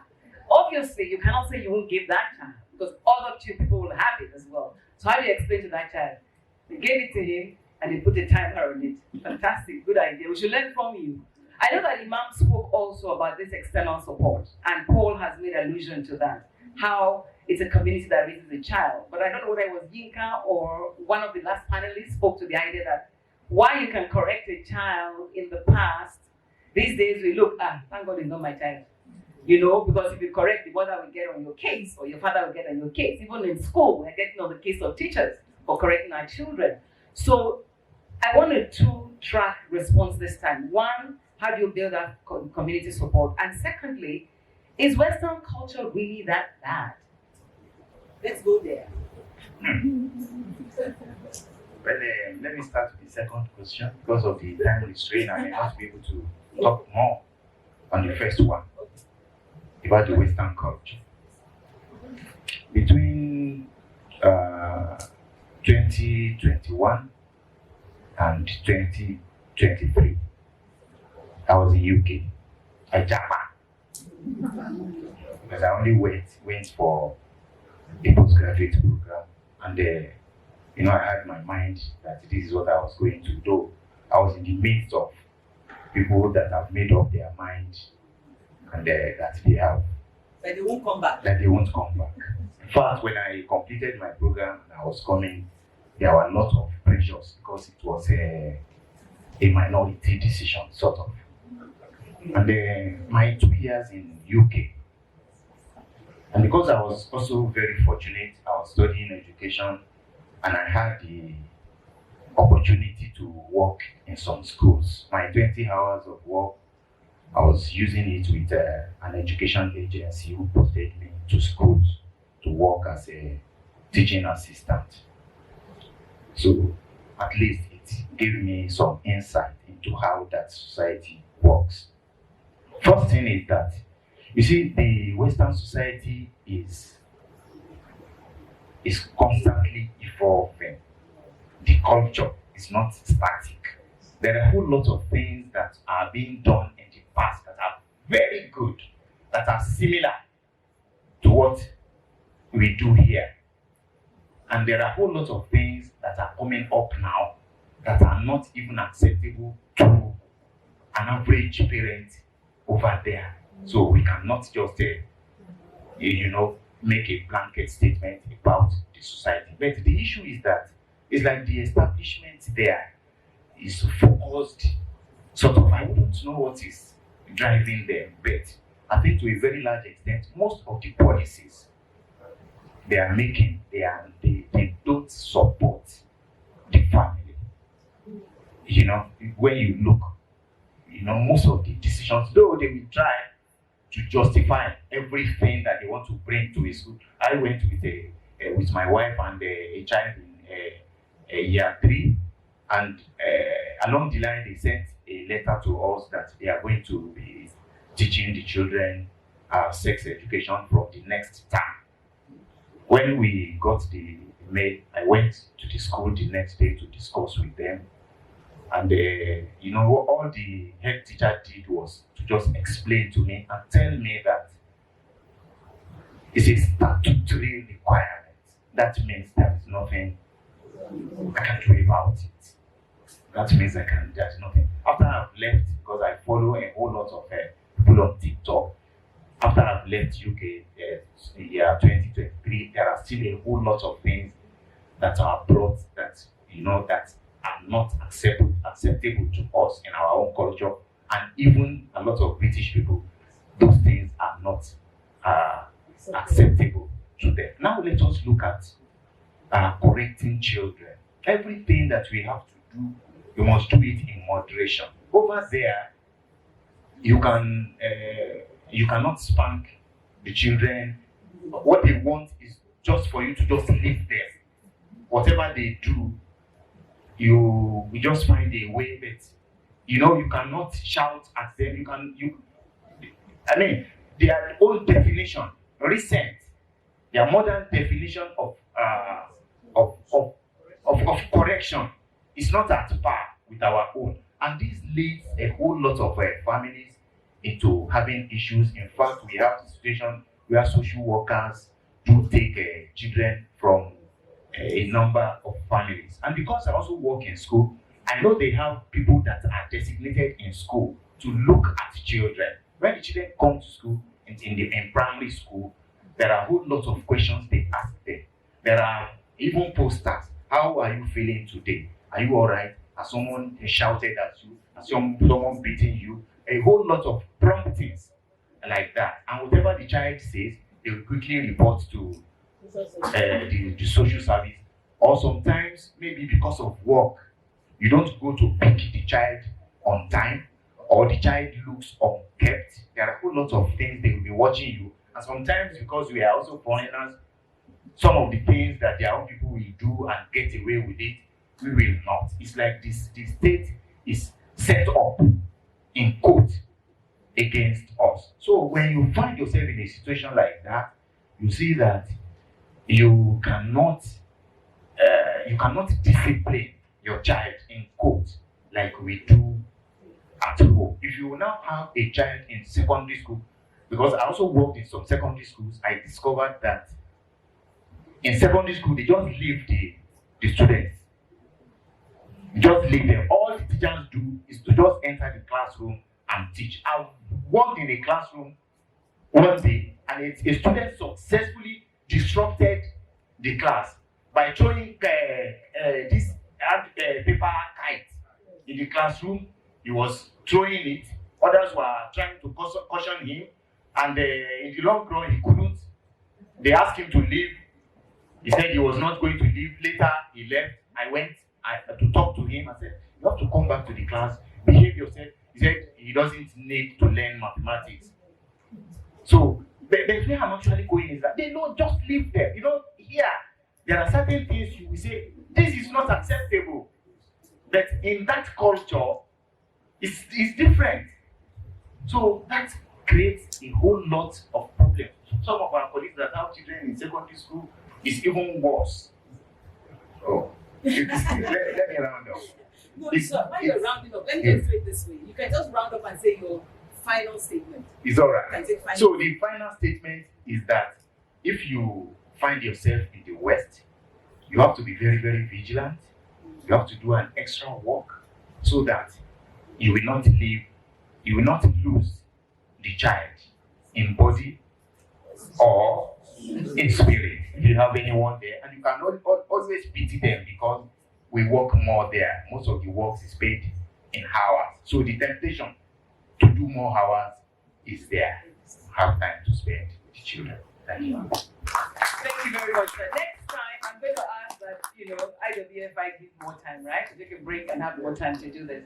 But I do understand when you have too many resources, you want to use all of them, right? So I think what the Imam is saying is very clear. And I want you to make your rounded statements around that area. That Western culture is not bad, but it has its limits. And its limits are in the area of correction. They don't allow good correction.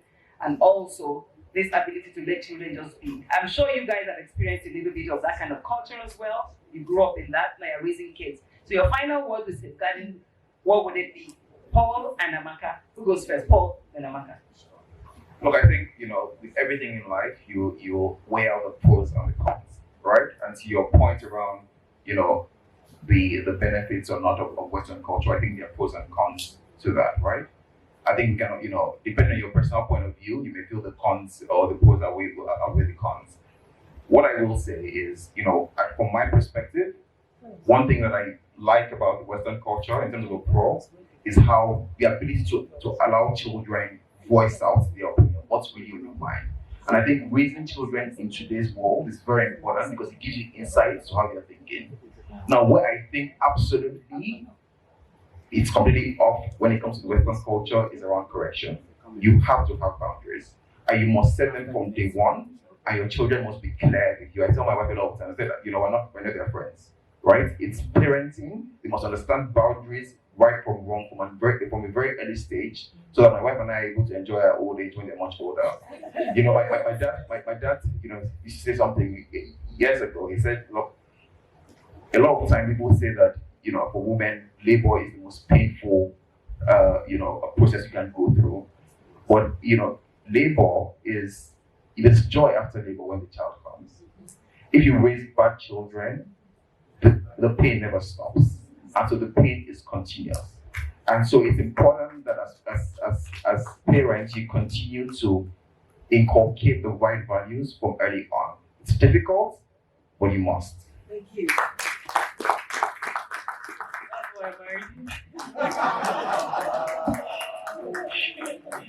Okay, so just to add my own summary thoughts, I think he has said everything we feel, and we're really aligned on that. I think the other point that comes out from this final point he made about his father's advice is really, leveraging your community, and that's something that is quite different, I think, in Western culture often.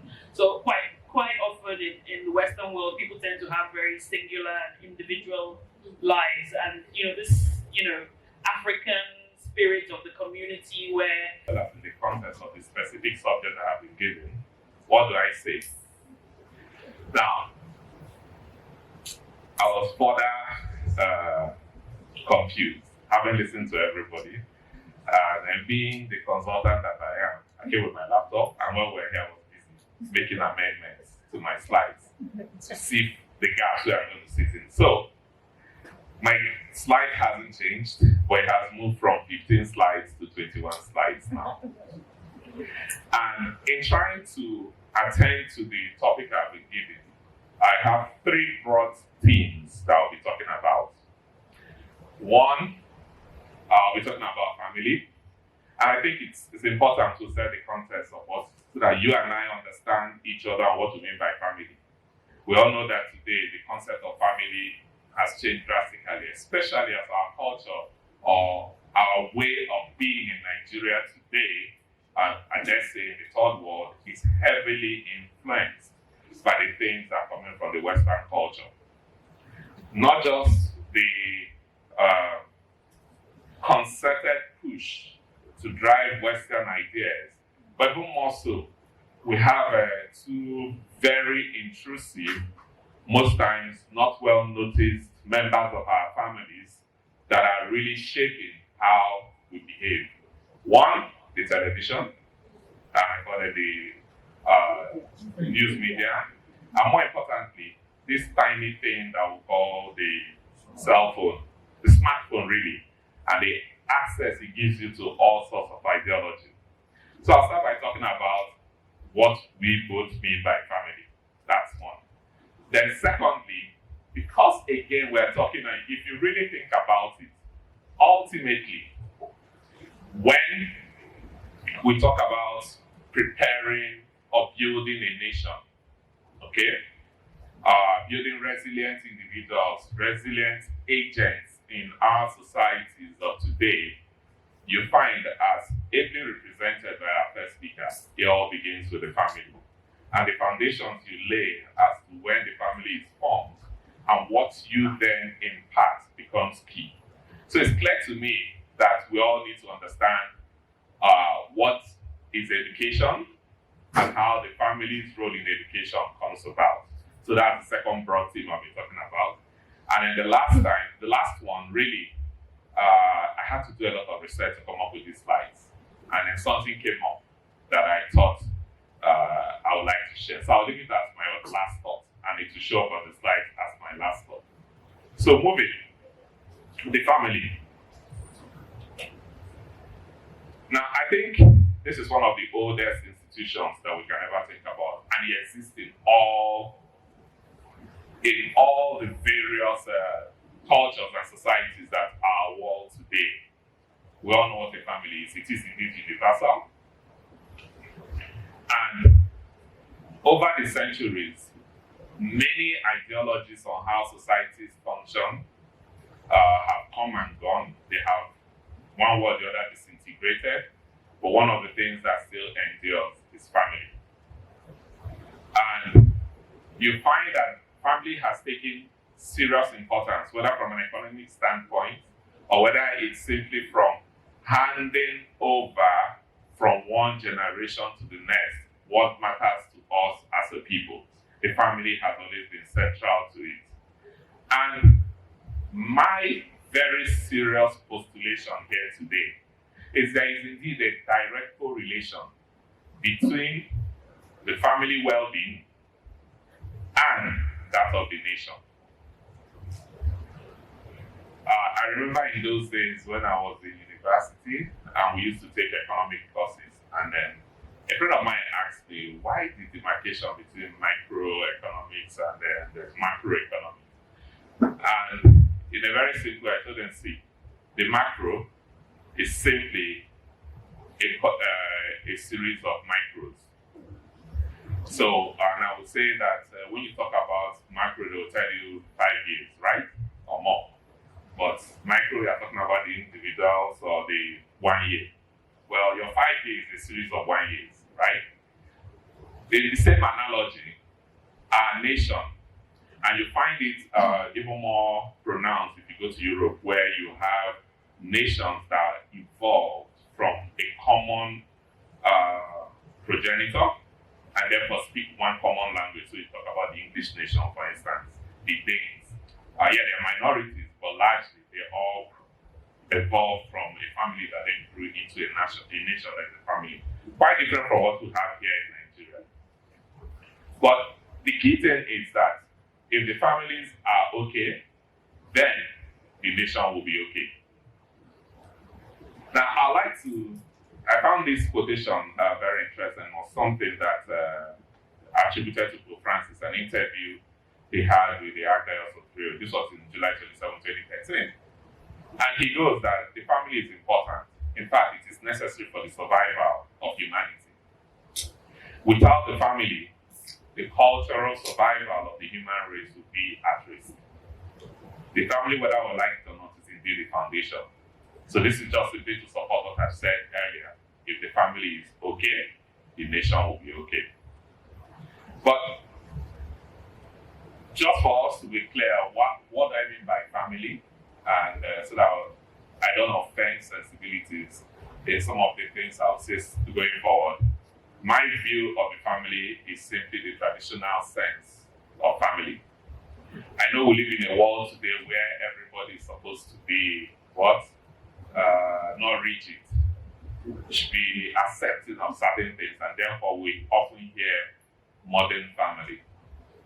In fact, if you go to the Western world and I know this, and again, this is not a castigation of the Western world or culture. I thought I was speaking with Dr. Patrick, and I said there are goods in both our culture, and there's also good in Western culture. That what we need to do as educators of families is to draw out what is good in both and form our own synthesis that then prepares our agents or children on how they will exist going forward. Because whether we like it or not, they must exist in this world with all these pressures. So, of course, the prevailing attitude today is that family is a mere convention.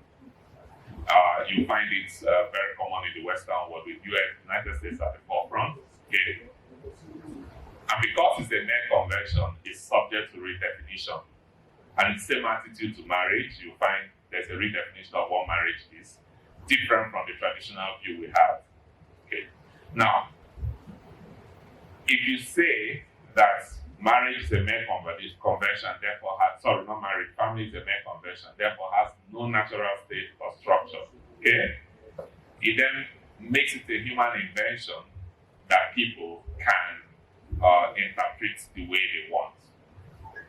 I say this carefully and to point out, going back to what is, the 8 points that Mr. Benica mentioned about. If it was really simply about conversion, I can wake up tomorrow and select 5 or 6 people and say we are now family, right?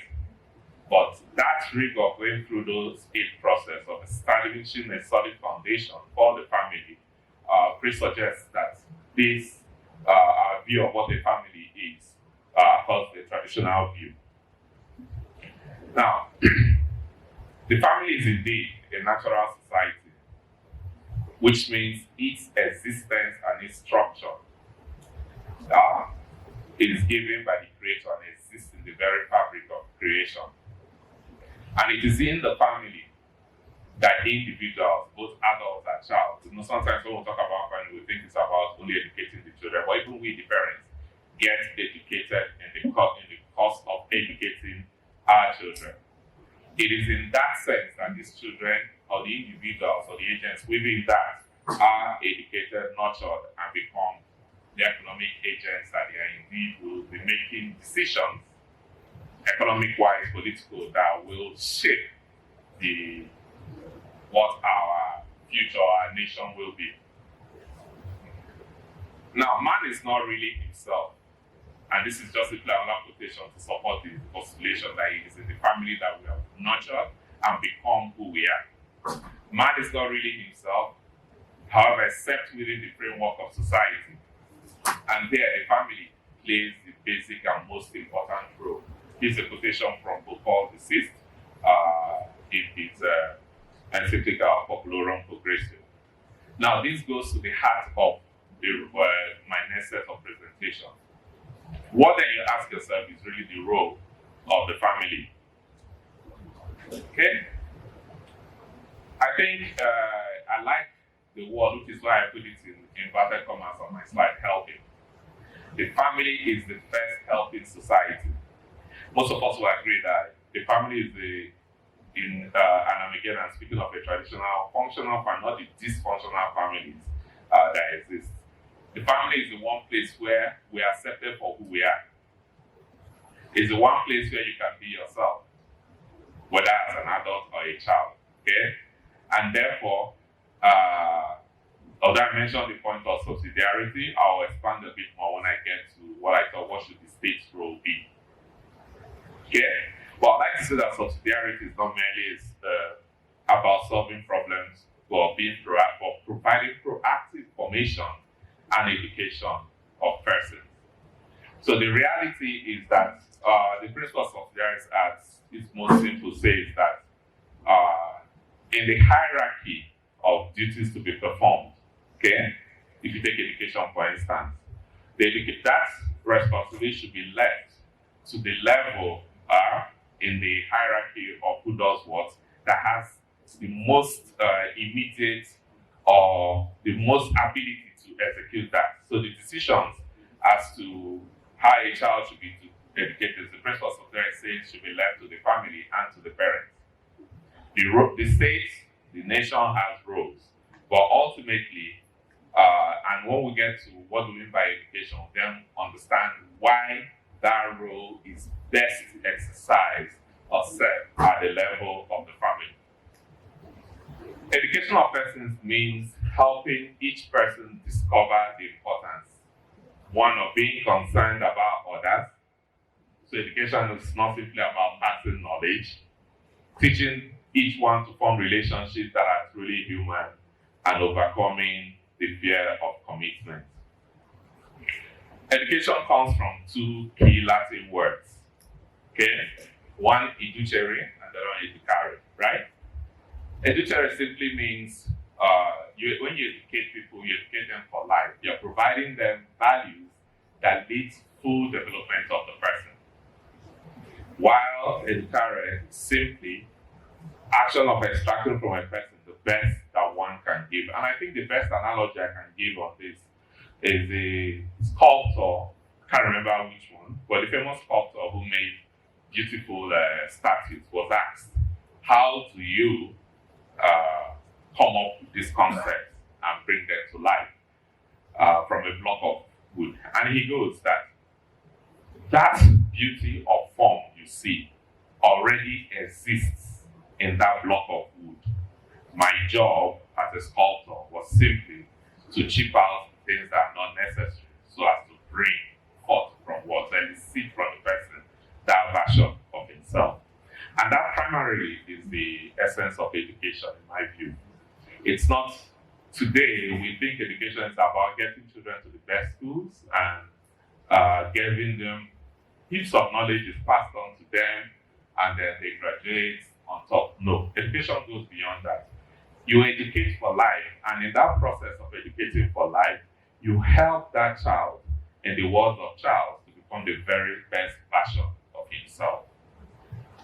Now, we ask, but the family indeed does play a key role in this, and if we continue, preparing each child to respond fully, I use God's plan here, but to the plan, each person, that potentiality that already exists in the person. So we talk about today that part of the problem we face in Nigeria is a lack of national values. Lack of national values, right? But I dare say that national values or lack thereof starts from the home. You can't give what you don't have. So of course the parents have a part. But I think that part of the challenges of living in a modern world is the challenge of being a parent and at the same time pursuing your profession and careers. And therefore, we are more comfortable, often than not, to hand over that responsibility to other people. And that's where the TV, the internet, and all the other agents in your family play a key role. So I'd like to say that if we are going to elicit the very best version of our children, and therefore project into a national value that leads to a reorientation or building of individuals or nation that is resilient and able to then be the best of what we expect. It begins from that family and what we do. And we'll have to make choices on how to go about it. This is just a summary, but really, we as parents or the family still remain the principal and best educators.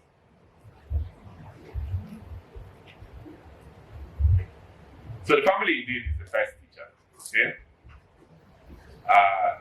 We sit today and I ask, we often complain about the moral and political situations that we find ourselves today, but I think we should do an introspection and ask ourselves, what values do we teach our children and members of our family? It's good to always say the politicians are not, but some of these politicians, not all of them came from terrible homes, some of them came from very good homes. But what has happened? What values? I'm not advocating advocating for any style of educating, but I do know that I went to a boarding school, and I know that I always give the example of myself and a fellow student I call Bola. The friends we fell into with in boarding school largely shaped who we became. Bola, unfortunately, fell in with some people today. We're classmates, but he's a motorbike boy now. And he all started from my JS1 and some of the things that happened to him. I'm not saying boarding school is that. I have children who are at boarding school, but as your child is being formed, the choices you will make as to where they go to school and the example you also portray goes a long way in determining what the moral and political views of your children will be. And it is those things that they say teach up a child in a way when he grows up, he won't depart from it. If that guy learned, you said one thing, your actions suggested something else, then he gets augmented information from other places that turns around those values you would rather have. What you will see is some of the dysfunction we are seeing today. We need to ask, how do we guide our children on civic responsibility? Some of us here for a long time refused to vote because we said it doesn't matter. But your child is looking at you. We all are very good at being good critics of the things that happen to the government, but what have we done concretely to contribute? Your child is also watching you. Okay? So the family indeed has vital and organic links with society. And the things that we create and shape in that family goes a long way in determining how that future will be.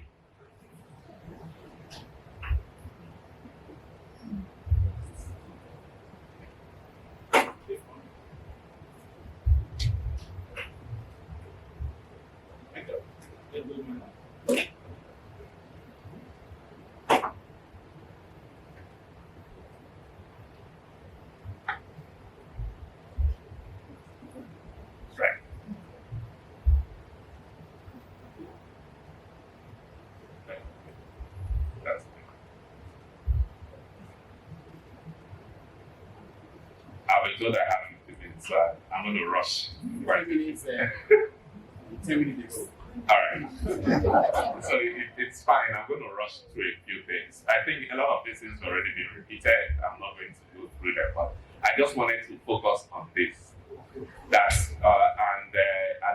I'm focusing on this topic. Comment made that if you raise bad children, the labor continues. But I also say that even if you raise good children, that educating is for life. Even you as parents, as educators, you will be part of them. And educating children requires preparing them for life, a life that will always involve difficulties. Now, I'm also harping on this because part of my topic is economic depression. Today, we're all facing a lot of difficulties. Our natural state as parents is to shield our children from the difficulties or challenges of the world. But I think it's actually the wrong way to go about it. I say that the test of fine steel is fire. And it's actually in fire that fine steel is forged. Same thing, if we keep our children or protect them seemingly from all the difficulties and allow them to not see how life is without giving them the right perspective to things, then your brain, you will be building or creating future generations of adults that when difficulties come up, will be looking for escapism. And I think that's part of the biggest problem if you go to the developed world today. Technology and all advancements have meant that a lot of things are a lot easier for them. So when problems come, what do? They focus on things like drugs and go to help them cope. So our formation or what we are educational responsibility to our children should not exclude them getting to know that life indeed can be difficult, but how do we cope? What are the coping mechanisms? And again, I will say that the breakdown of the nuclear family in whatever configuration it comes also contributes to the fact that I say that if you go to the Western world, the loneliness is a major issue, and it's actually becoming a major issue yet in our world.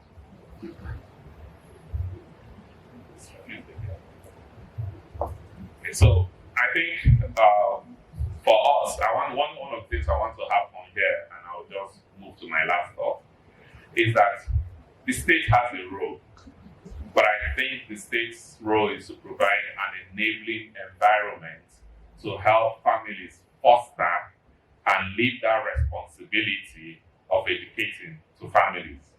Now, you can set up guidelines or framework for setting up schools and all, but the decision quite opposite to what you find in the communist nations, where, and indeed, even though we all claim we're a capitalist country here in Nigeria, but if you listen to people talk, we always say government should do this, government should do that, right?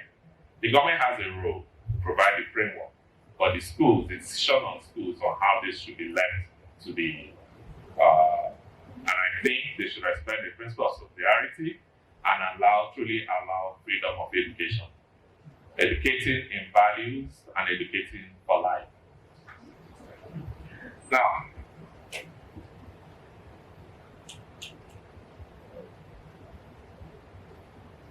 I believe that, in conclusion, that if we have strong and well-formed families, it will in turn lead to producing strong and resilient individuals, okay, with a strong sense of the common good. And I say one of the biggest problems we have in Nigeria is that lack of a sense of the common good.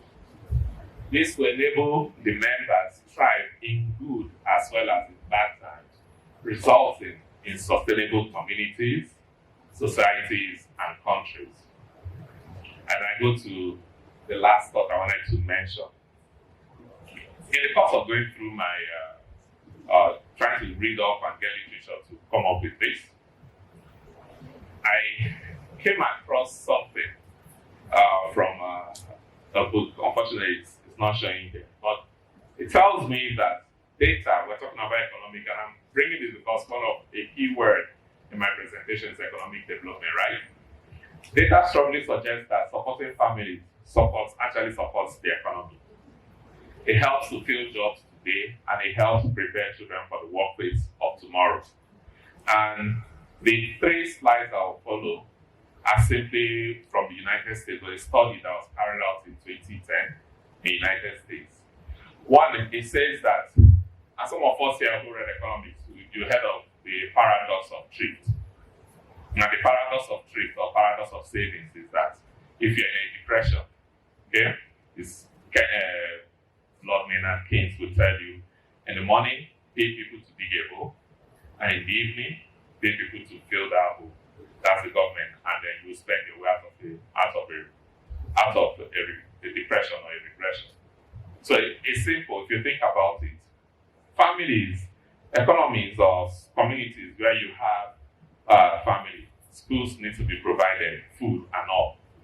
And the multiplier effect in the economy of when you spend means more jobs are created, right?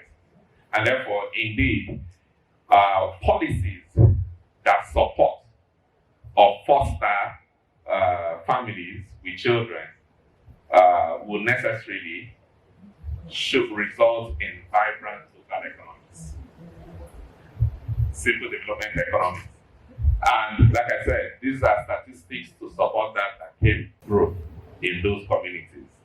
Again, supporting that services for families are an important part of regional and local economies. If you take Lekki, for instance, now, the easiest example I will use, I was speaking to Mr. Laoye Jayola.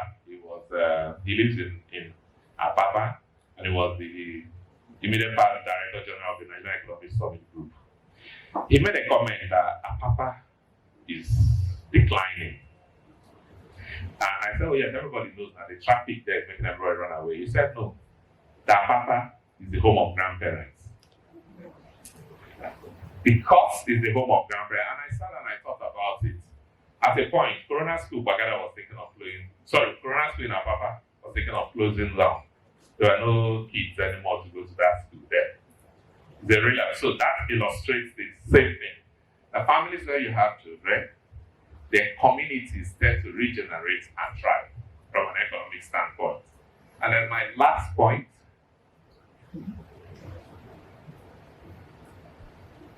here, that families with children are important for long-term growth. And I'm not going to belabor this point. Apart from the fact that they are immediately demanding services, and create that demand means set products needs to be produced, right?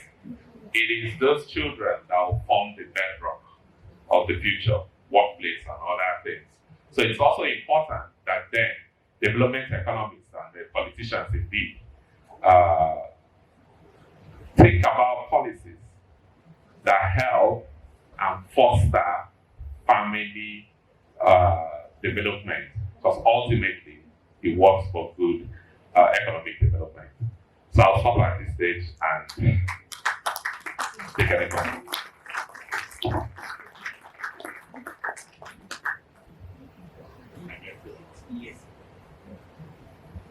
So, Mr. Antonio Puta is used to meeting targets all the way in PwC, and also he has smashed targets at EY, and he has smashed the target of this presentation by finishing right on time. And then with his PowerPoint presentation, I think he deserves a plaque. I would like to invite, yes, we're going to give her an applause, so please feel free. Come and see you with that. Yes. And then we'll need to give him a plaque for this event. We'd like to invite a highly esteemed member of the Board of Trustees, Mr. Patrick, Board of Governors, Mr. Patrick Adulton, to come and give him a plaque.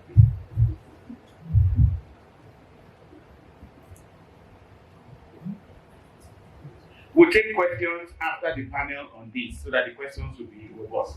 So yeah. Stand here.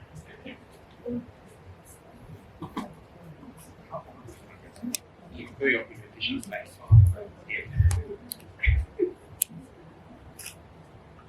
What is this?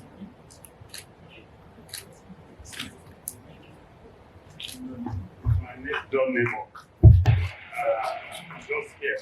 On behalf of everyone, congratulations on excellent presentation. A round of applause for Thank you. Just to dispel all doubts of why only Tony gets the pack, we would like to invite the star moderator, who really needs no introduction. She went to galvanize all the thoughts, and she kept the time as well. And Mrs. Adesiwa Oyenukoyi.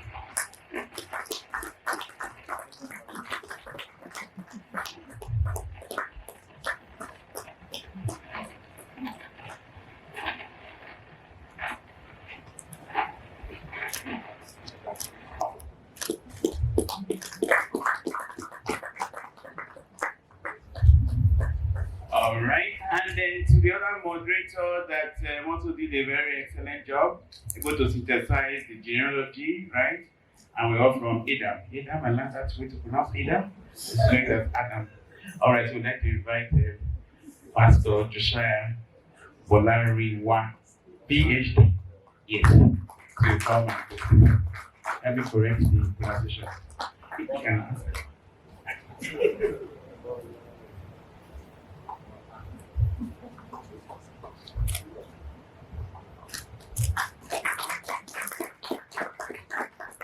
All right, this person has done very well. Maybe he goes and prepare for his session now. Where is Brent?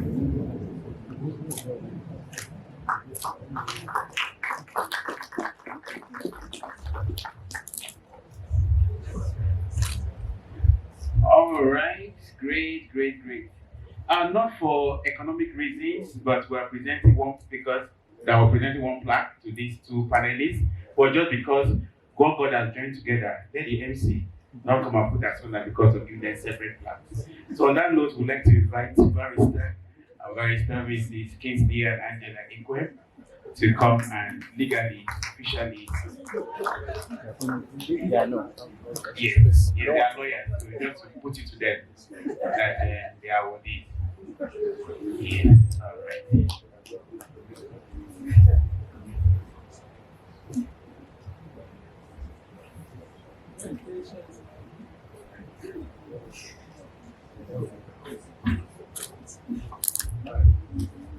Fantastic. All right. When we just come up with a long trip, let's not stress it too much. So maybe just go and sit down. You've done very well. Yeah. And Chairman has been resting for a while. So maybe we should exercise. We shouldn't sit for too long. So please, Chairman, and you just come over this way. Yeah. Yes, for the same reason, we have one plaque for the couple. Yeah. And they don't like to invite Mr. Ike and Mrs. Inka Nyanse. The couple who are married 2 nations, or anything again? Yes. 2 nations into one peaceful nation. All right.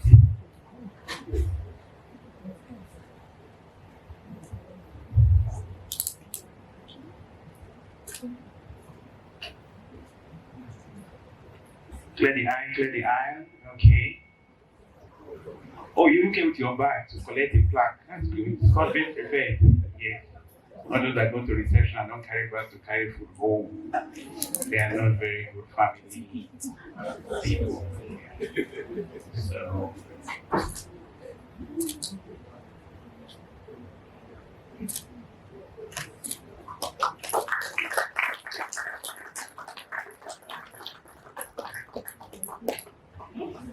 Yes, and then we have the keynote address speaker, first one, and he's here with his amiable wife. So the wife will support him as he stands up to come to the podium to collect his bride. Yes, 2 of you here. Yeah. Mr. Ben Kako. A round of applause for him, please. All right. I almost lost my job at the MC when they're rolling out the jokes. I was like, what's left for me to say now? Yeah. All right. Impressive. Yeah. 47 years, you said? Okay. Yeah. All right. So, Sir Chris, Professor Chris Ubeche, you represent the next set of awards. But wanted to work for the award first. So I'd like to invite the last panelist to come over to the podium. Both launch, right? Yes, not guaranteed. Okay, not digital. No, not online. Okay. This session is coming after the excellent presentation by my colleague Tony. Damilola is an appropriate person to take us through this, and as Charles said, we will involve you because this is a practical session. We're talking about resilience and how the family is a focal point for stimulating growth and also managing in a period of resilience. Damilola has an excellent background in banking and finance, so he's an appropriate person for this session. So let me, Dami, could you just share with us, without any breach of confidentiality, what are the trends that you see? I see your background, you handle private wealth management. That means families or couples are approaching you both to leverage on growth of the family economy and what steps they are taking since all the challenges we see in the economic terrain, since the announcement of removal of subsidy. I heard that in some homes, and we hear from the audience, food or monthly allowance. Some people too are trying to remove subsidy in it. So that means just take us first, growth and how people are coping with the challenges in the economy. Thank you very much, and let me start by saying a big thank you to the organizers of this event. I truly appreciate it, and thank you to my moderator as well. Some of the trends that we are seeing, first and foremost, is that the population is becoming increasingly sophisticated. People are becoming a bit more financially literate. People want to know how to save, how to invest, how to budget, the various investment opportunities that are available, etc. And one of the things that we've also noticed in the last few years is that many investors are looking towards products that hedge against the currency. It's almost a one-way bet these days. So we see a lot of foreign currency products doing well in the markets because everyone wants to hedge against the devaluation of the naira. This time last year, you and I know what the exchange rate was, and we know exactly what it is now. Secondly, we also see middle-aged investors are beginning to pay a lot more attention to wealth preservation and transmission. A bit more attention to it than the older generation. So we have products like trusts becoming a bit more prevalent with our investors. People want to be sure that the capital or the wealth that they built over the years can be effectively transferred to the next generation, and investors are looking for investment vehicles that can help them express, or achieve that objective. Now, how are people coping with the current economic hardship? Just yesterday, we saw inflation print at 31.7. What does that tell you? It means that prices of goods and services are increasing, and if someone is earning 100,000 naira per month, hypothetically, and spends 80,000 on basic food items or living items, and all that jumps by 30%, the impact that person will have on the person's livelihood. So what we're also beginning to see is that the population is becoming very price sensitive. Brand loyalty is fading. People just want something that will address their basic needs. So it's not about I use this brand of soap has now become I just need soap, right? And we've seen a lot of discretionary spending go out the door. So what we're seeing is people are just facing what is critical for their livelihood. And that has affected the amount of funds people deploy to investments as well. Economists will say that when there is distress, families survive two ways, either by leaning to credit or leaning on their savings. So we're seeing a lot of families dipping into their savings. And for those who do not have ample savings, we're seeing also a lot of families also demanding credit. Thank you. Thank you, Dan. Yes, please feel free.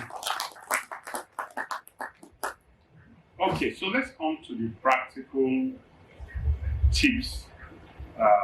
Because we've been talking about the family, we've heard quite a lot of comments on practical steps. How do you form a family? How do you find a life partner?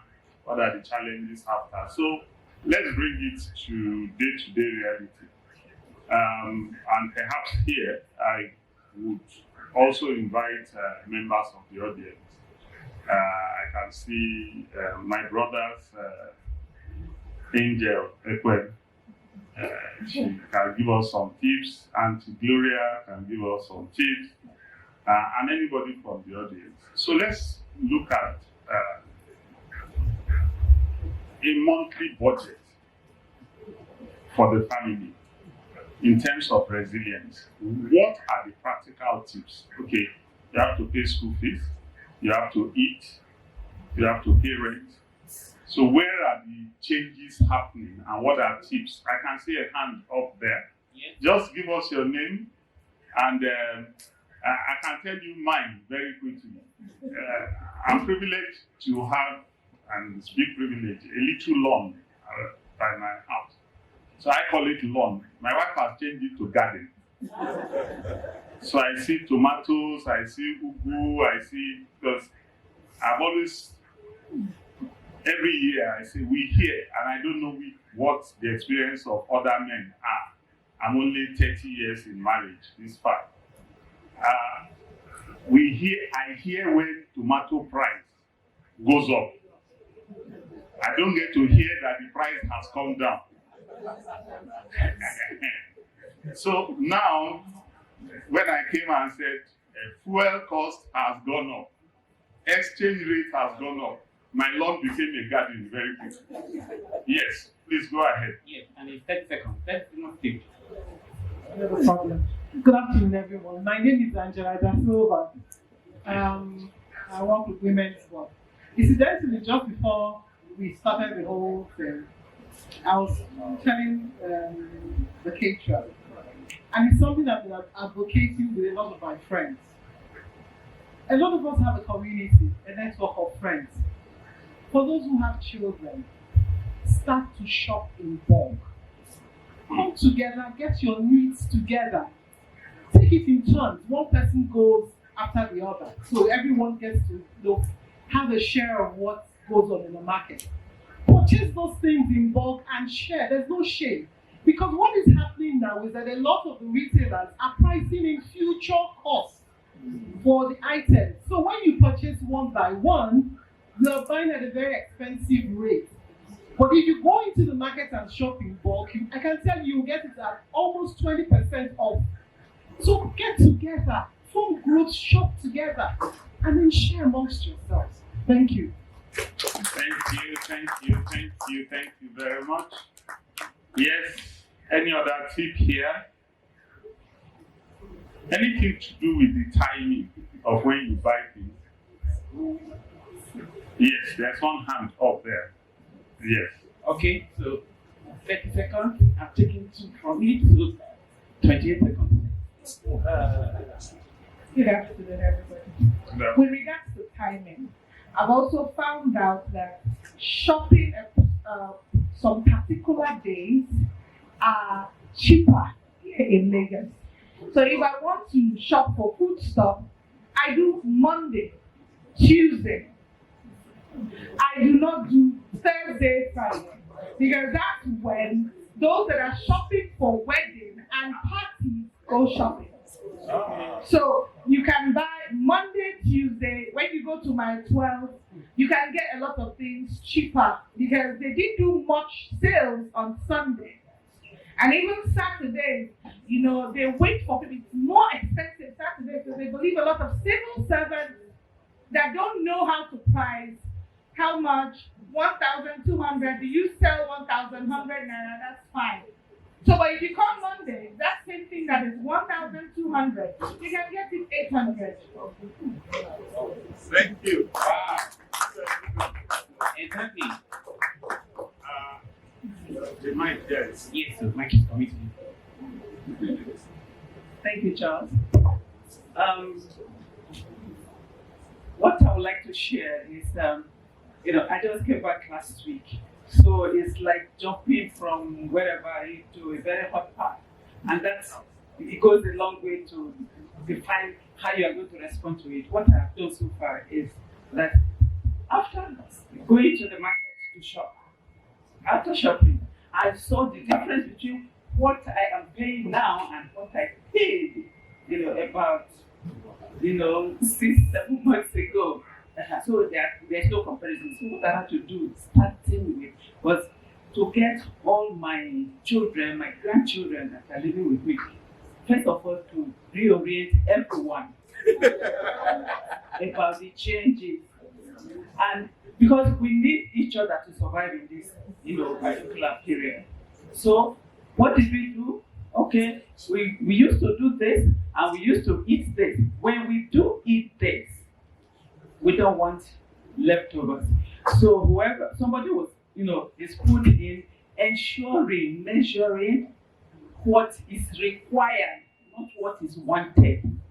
Because these are two different things. So what is required is measured, and this is applied. And once you are given, love what you have served. Yes. So you find that instantly everybody has become a saver in the family. Instead of you shouting or me shouting, oh, who has left this one on ETL? Why did you? No. Everybody has seen how they can be part of the solution considering the times. I think it works most of the time.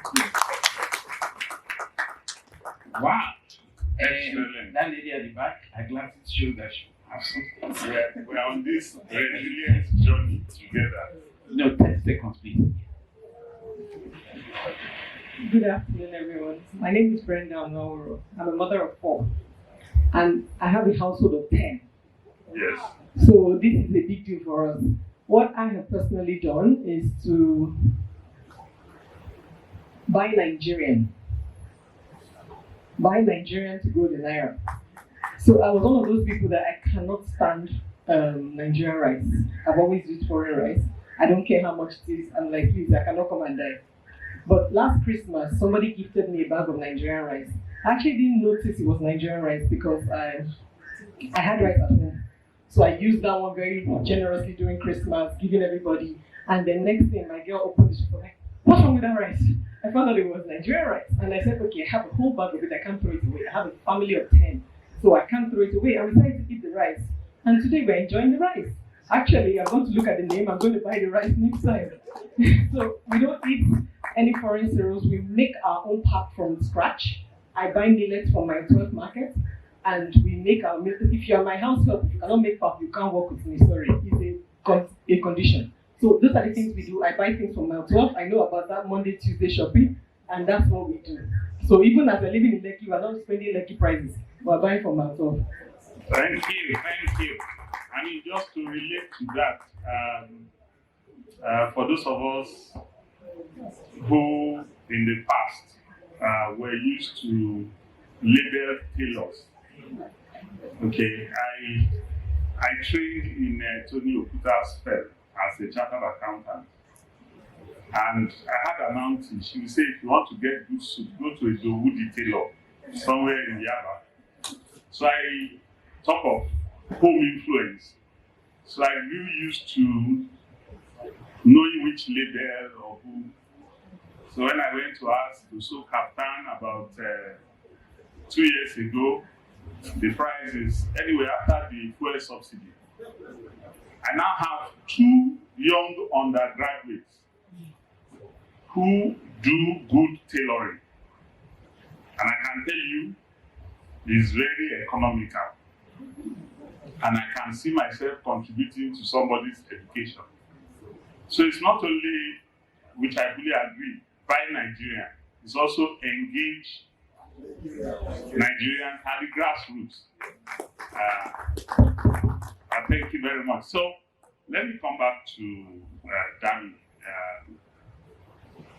So when we look at institutions, the role of institutions, you mentioned credit. So we can talk of credit institutions. We've talked of the United Nations, we can talk of NGOs, we can talk of IWFI as institutions. What practical recommendations would you have? And in fact, let me not leave out employers of labor. Maybe you can start from employers of labor. So on this journey towards forming the family the right way, it's been identified that the hours of work, the pressure of work, and I can add to it, in the economic scenario today, the temptation at workplace for people to do things that historically would be unethical. But the talk is we need to survive. What are your practical tips, recommendations on how institutions can help the family that is struggling to cope with these challenges? Thank you very much. I'm conscious of time, so I'll be a bit efficient with this. So I'll start with employers and then we'll talk about NGOs, just like my moderator has so directed. For the employers, there are a number of things that employers can do. If we go back to the COVID pandemic, we can get a bit of sense of how employers can support families. One, flexible timing when it comes to work. We've now seen that hybrid work is possible.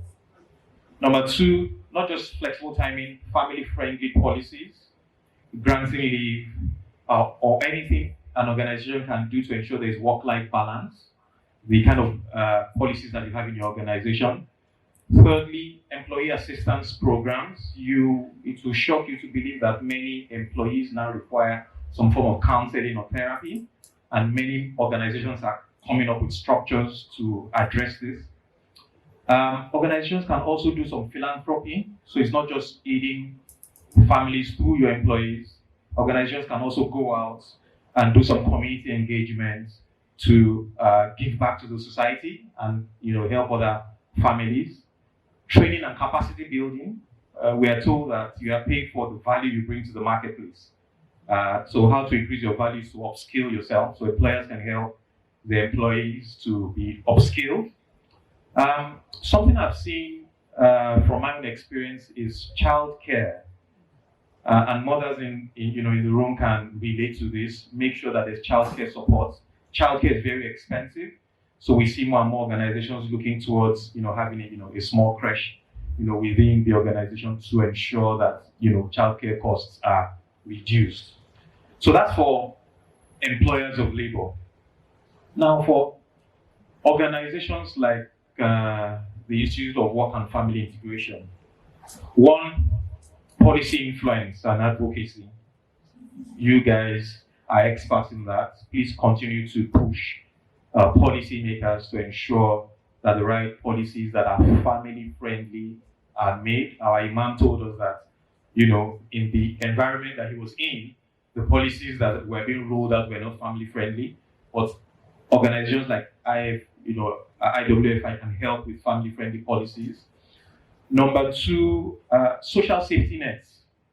There are many things that institutions and NGOs, can do to ensure that families are supported, food support programs, healthcare support programs, etc. Helping access to credit is another thing that can be done. Helping entrepreneurs stand on their own is something else that can be done. And what we would also like to see from the private sector when it comes to NGO work is that NGOs can come together and form a collective so that you can pool your resources together to push the agenda that will ensure that resilient families are built. Thank you so very much. I think we should give Dami a big round of applause. He's giving us good tips right from the beginning, hedging. Also, from the audience, we got a lot of tips. The timing, said making everybody aware of the orientation, the sharing. We got useful tips, and I think the audience, we should give ourselves a big round of applause. Thanks for being part of this panel. In rounding up, I'll just draw attention. When we talk of philanthropy, for a lot of organizations, people who lead organizations, so when you do donations outside, this is the time to also do philanthropy for the people that work in your organization. And it's the same thing for individuals. So you're going on, let's go and feed the poor. Please remember all the people working around you. It's not just salary. They may not be able to come to you and tell you, for a lot of them, part of breakfast, part of dinner, before you leave up the food, at least join them, let certain basics be met by anybody around you. And I think that way we can strengthen the ability to survive this period, which will not last forever. It's always in a cycle. And always, a family that prays together stays together. Thank you very much. All right, thank you very much. You just remain here. Let's, Patrick, you will be giving people awards, and one who turn deserves another. So let's invite Professor Chris Obechi to please come and. All right. All right.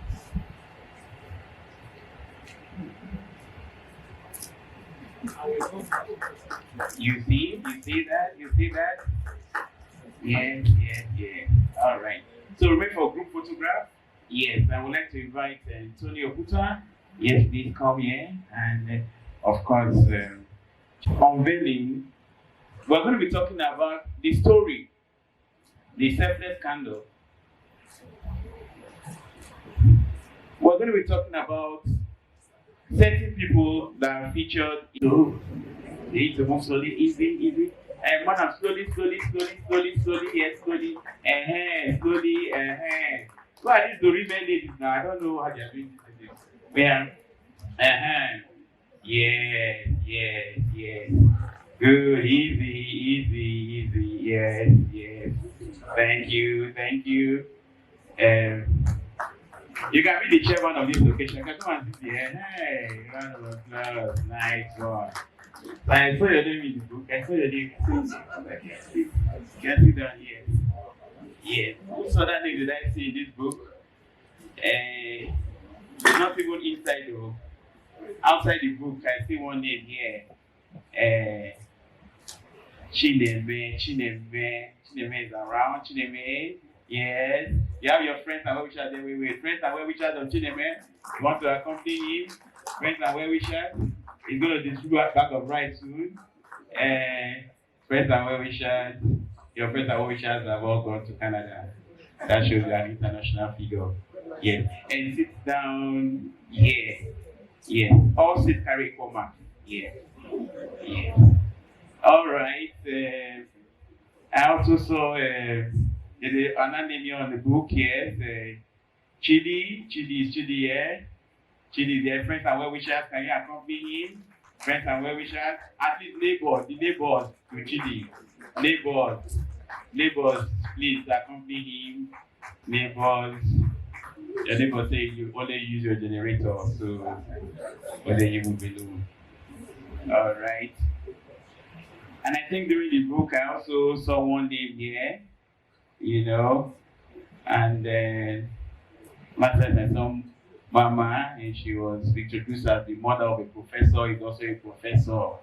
Yes, mother of a professor is also a professor. So we have another name here featured in the book, Professor Uchenna Uzo. Yes, it's here. All right. So, Michael, you're on duty, you're working. Please, the Chuka Abu page, feature him. Yes, Professor, you're welcome. So, as the program goes on and I find more names within the book, I will then call them. And not outside the book, you are inside the book. I see some names here outside the book. I can just recognize those outside the book. Uche Opala, you are here, and your wife, can you just wave? Yes, it's one of those here, their names are outside the book. Now, this is very important. Since we are going to be launching, they said I didn't recognize people. Now, I'm going to recognize you. The group head, business development, Accor Insurance is here. Valentine Afekbai from my hometown. Yes, you are recognized. And of course, the CFO of Bava Group. Bava Group, yes, furniture. They make good family furniture that unite the family together.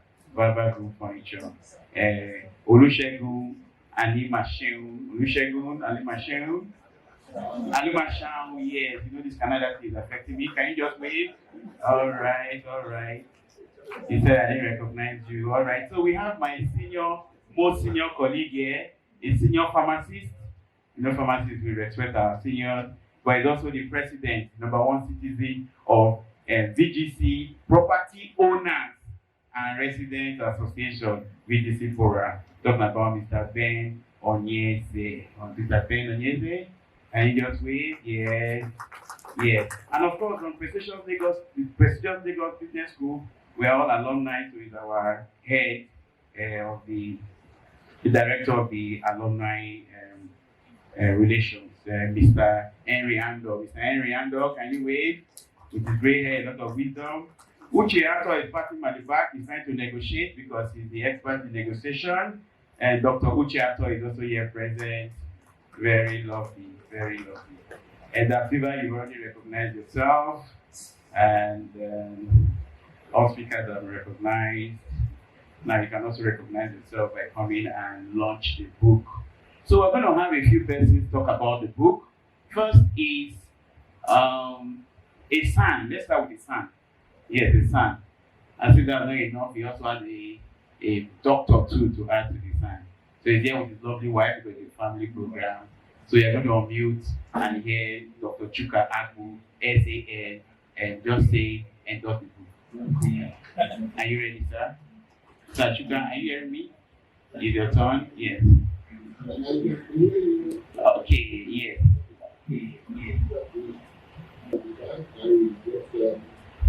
Getting into marriage and starting a family and grappling with the choices that I had to make at that early stage of my married life. I can attest that openness to life and indeed the raising of a family, of a large family, like the Uzo family,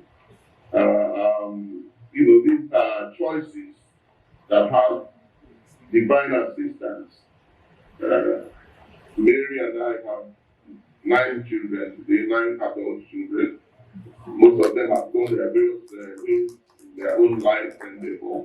And we also have grandchildren, many grandchildren too. So I must not forget to mention Mrs. Dora Uzo, who features prominently in this book as the matriarch of a family, a life family with our children, the grandchildren, and indeed a mother to children everywhere. I think that despite the physical absence of her beloved husband, she has stood very, very strong as a woman of substance. I do know that she's also a teacher to young women, and she's fully immersed in the work of God in this respect. So, having said that, I must mention particularly how she has faced these circumstances, always with a smile on her face, a peaceful smile. And you begin to understand what that smile looks like. If you have the opportunity, you go to the Lagos Business School, you might be lucky along the corridor to run into one professor. That professor is one of the sons of Mrs. Dora Uzo. I haven't seen him in the proceedings for today, but I'm sure he might be somewhere there. Now, this smile is unique, and that smile the professor gives you is exactly the same smile Mrs. Dora Uzo gives you. The smile that comes from deep inside, the smile that does not harbor any doubt, the smile that is full of candor and simplicity. And so the story goes on. And I will invite all of us to take, by the time you read the book, you come to understand what I mean if you haven't read the book. So we will borrow a bit from this book, and we will take from the request made by the authors of the book that we can see our own stories, our stories in the story of the Uzo family. And we should borrow that and emulate all the good qualities contained therein. So in conclusion, anyway, as I said, I am just to endorse the book.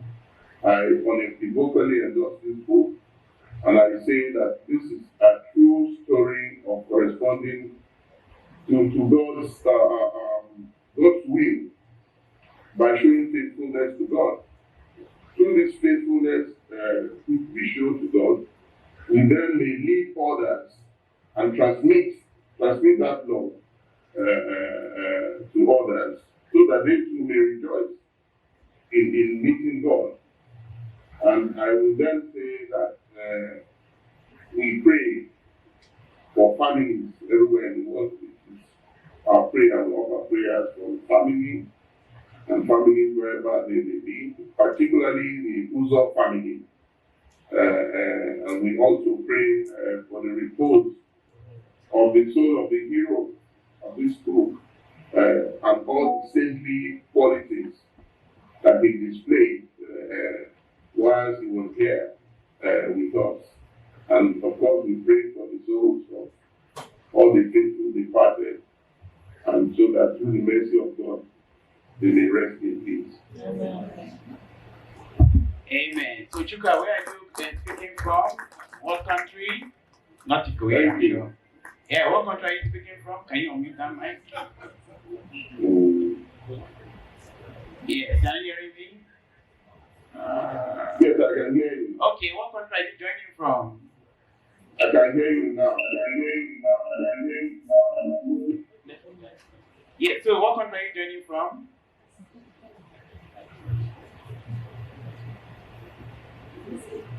All right, so that's just to say that not joining from Ikoyi, but from outside the country. So this book is already international, has traveled, yes,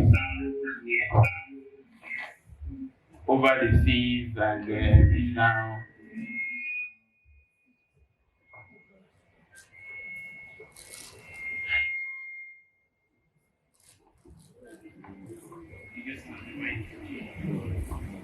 okay. So yes, we need experience less than that.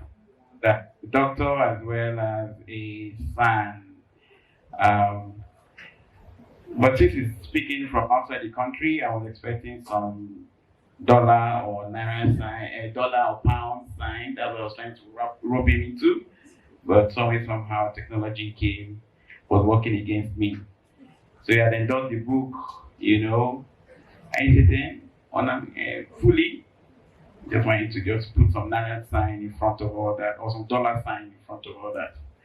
All right, so we're going to invite a senior lecturer from the Pan-Atlantic University, a man who has published several books.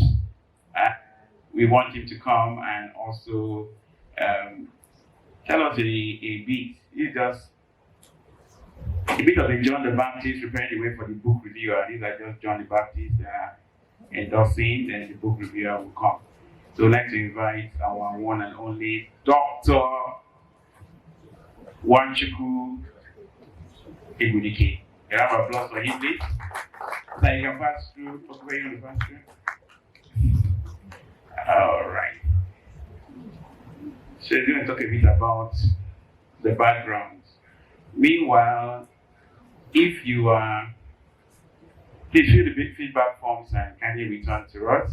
And if you are the owner of this car, EPE 267FY Venza, your attention is needed outside. So, Dr. Nwachukwu, please.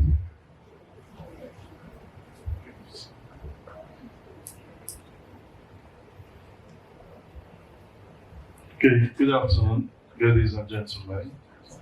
I'm going to take a different path on this endorsement and to try to speak to the reason why it's very necessary, the imperative of personal story in shaping our national memory. Years ago, Chima Amanda Adichie, now seminars TED Talk speech, Dangers of a Single Story, stated, and I quote, "Many stories matter. Stories have been used to dispossess and to malign. But stories can also be used to empower and to humanize. Stories can break the dignity of a people, but stories can also repair that broken dignity." And taking a give of that, I want to explore this trajectory. I mean, within the context of what we are all witnessing today, with two other historical stories. First one started in 1977 when the then young writer who later morphed into the grandfather of African literature, Chinua Achebe, started or ignited a global literary conversation by critiquing Joseph Conrad's Heart of Darkness. That novella, until Achebe's critique, was regarded as one of the greatest works of English literature. But Achebe described Conrad thus, and I'll quote, he described Conrad as a thoroughgoing racist. And he emphasized that this simple truth is glossed over in criticism of his work due to the fact that white racism against Africa is such a normal way of thinking, and that his manifestations go completely unremarked. Specifically, Achebe insisted on the need of having balanced stories, the good, the bad, and the ugly. And he wanted those balanced stories about Africa to be told, and he did not stop with a critic. He published and wrote Things Fall Apart in 1958, and which, of course, we now know later became one of the most celebrated books in African literature. Another prominent post-colonial African writer, Soyinka, who immersed himself in the intertwining of between tradition and modernity, and also Christopher Okibo, that lifted the gaze of poetry from that has been Eurocentric for many years, and trying to point it to an African perception of poetry, explored similar paths. And you could say that the perseverance of these progenitors yielded a bountiful harvest. Later, in writers like Chimamanda Adichie and Tade Ipadioga. So, the second story is that of a young publisher, Joe Beckhouse, who took advantage of the economic downturn post-Civil War Nigeria to create a different path. He built a repertoire of contemporary Nigerian memory.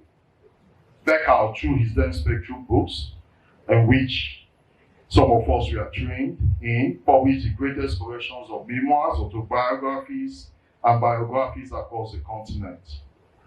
In an open society like ours, where history is hardly curated, Beckhouse's Spectrum book became the curator of Nigerian socio-political history through personal stories. And where am I going with all this? What we are witnessing today is, in my evaluation, that the Institute of Work and Family Integration has done a great service to upholding Nigeria's national memory by sponsoring this book, the publication of Self-Care Scandal. Because we could ask, why does the life of Bill and Dora also matter? Why should it be an interest in the face of the debilitating economic condition that our country is facing? Why are we here? Why should you spend our Saturday seated and listening to reviews and endorsements about just another book? But it matters. It greatly matters because this book, Self-Care Scandal, paints a portrait of two ordinary Nigerians who fell in love and got married. And their story, therefore, is a mirror that reflects the contextual reality of their country, while giving us an added bonus of peering into their own personal lives. It also shows their Christian faith, how their Christian faith intertwined seamlessly with their Igbo identity. And the result is manifested in the personality and the life of their children, who are seated here as well. Therefore, what we are doing today is not just one more book, but a curation of our national memory. And just like these writers challenge post-colonial narration of African literature by their novels and poetry, so have both the authors equally broken the stereotypes that have been exclusively defined by the horrific tales of countless ineffectual corrupt leadership. I'm almost done, don't worry. Bishop Hooker said that what people remember matters, how they remember, and more importantly, when they remember. And that really is that the point of my whole endorsement of this book, that we cannot and we must not relinquish the narration of Nigerian national memory to the official accounts created by one corrupt political leadership. The personal stories of ordinary Nigerians matter and must be equally documented. And that is why we celebrate this personal story of Leo and Dora Uzo. The extraordinary, ordinary, rich story, filled with love, warmth, joy, and hope. And that's why selfless candor is important. Because stories matters, and brand stories that tell the full truth from all ramifications about one of the male Nigerians that is very much needed to humanize and heal our memory. Thank you. Thank you very much. If that was not a book review, if Chuka Agbu's Dr. Chuka Agbu SAN was not a book review, how would this book review be? Ladies and gentlemen, wonder no further, because the time has come and the time is now. To get it, let's not go into the process of selecting the book reviewer, because it took quite some process. But we have here the chief editor of no other press house than the Business Day. Please join me to welcome Mr. Tayo Fabuli as he comes to review this book. Thank you, Charles. I'm not the chief editor. Okay. I'm the editor. Before I take someone else's job. Thank you very much. Mwachukwu and Dr. Abu sold of us, they let the cat out of the bag, but I'll try not to toe their own line. One thing is clear, and we need stories. Aristotle says stories are most important because they serve two primal instincts. Are you being blocked? And all of us here, hunger, no matter what we think, for those statistics, just instinctual about us. I'm not sticking line. For imitation. And also for harmony.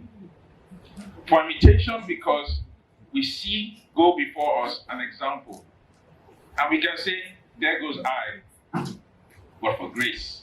So somebody's example saves me costly or mistake or serves as a role model. Somebody's life, somebody's story. We also need stories for harmony. That's why we like Nollywood. That's why we like movies. Because we want to make sense of the messiness of life. We want to see the plot of how somebody goes through, the hero or the heroine of the story go through that mess, that challenge, and they come out triumphant. We need stories. Selfless Candor is a story that serves those two purposes, for imitation and for harmony. I would like to thank, as Mwachukwu did, the Institute for Work and Family for putting this book together. I think it's a beautiful, timely book, especially given where the economy is. We report, I'm editor of a business paper, of the challenges that we're going through. And I get calls, is it that bad? Give us good news. So this is really sunshine in the cloud. I have a personal link to the Uzos, and just from interaction with all the sons of Leo and Dora, all of them. First it was Chineme in Unilag. We used to tell these stories. And he was a very good conversationalist. It was always interesting to listen to Chineme. Uchenna I met at LBS, focused, hardworking, go-getter, a leader. Toby also on the LBS MBA, smart, driven, clear about what he wanted in life. Chuka and Chidi, close up to both of them. Fun to be with, great sense of humor.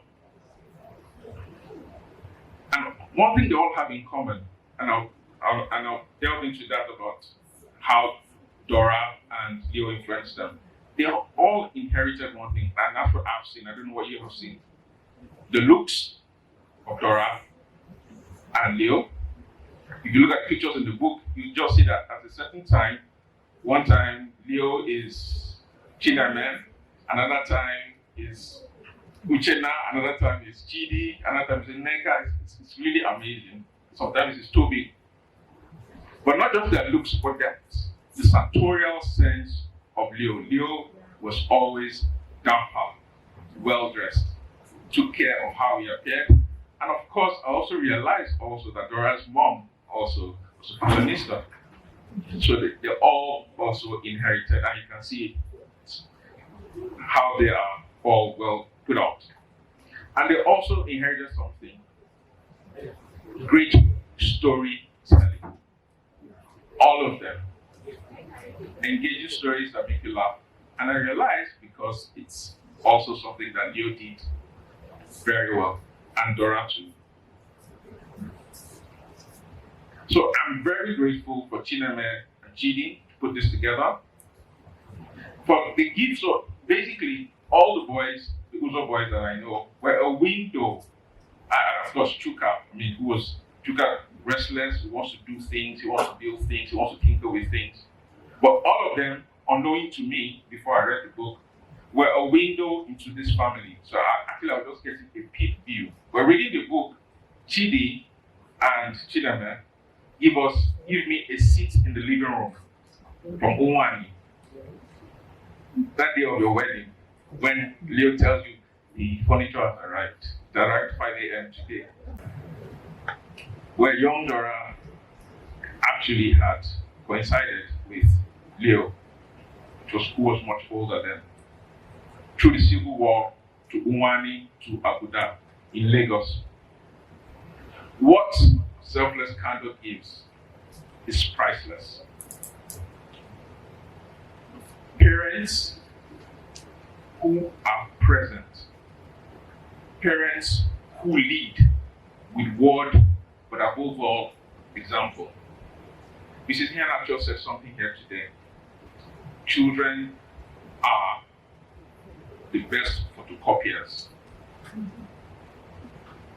And we see it in the life of Leo and Dora.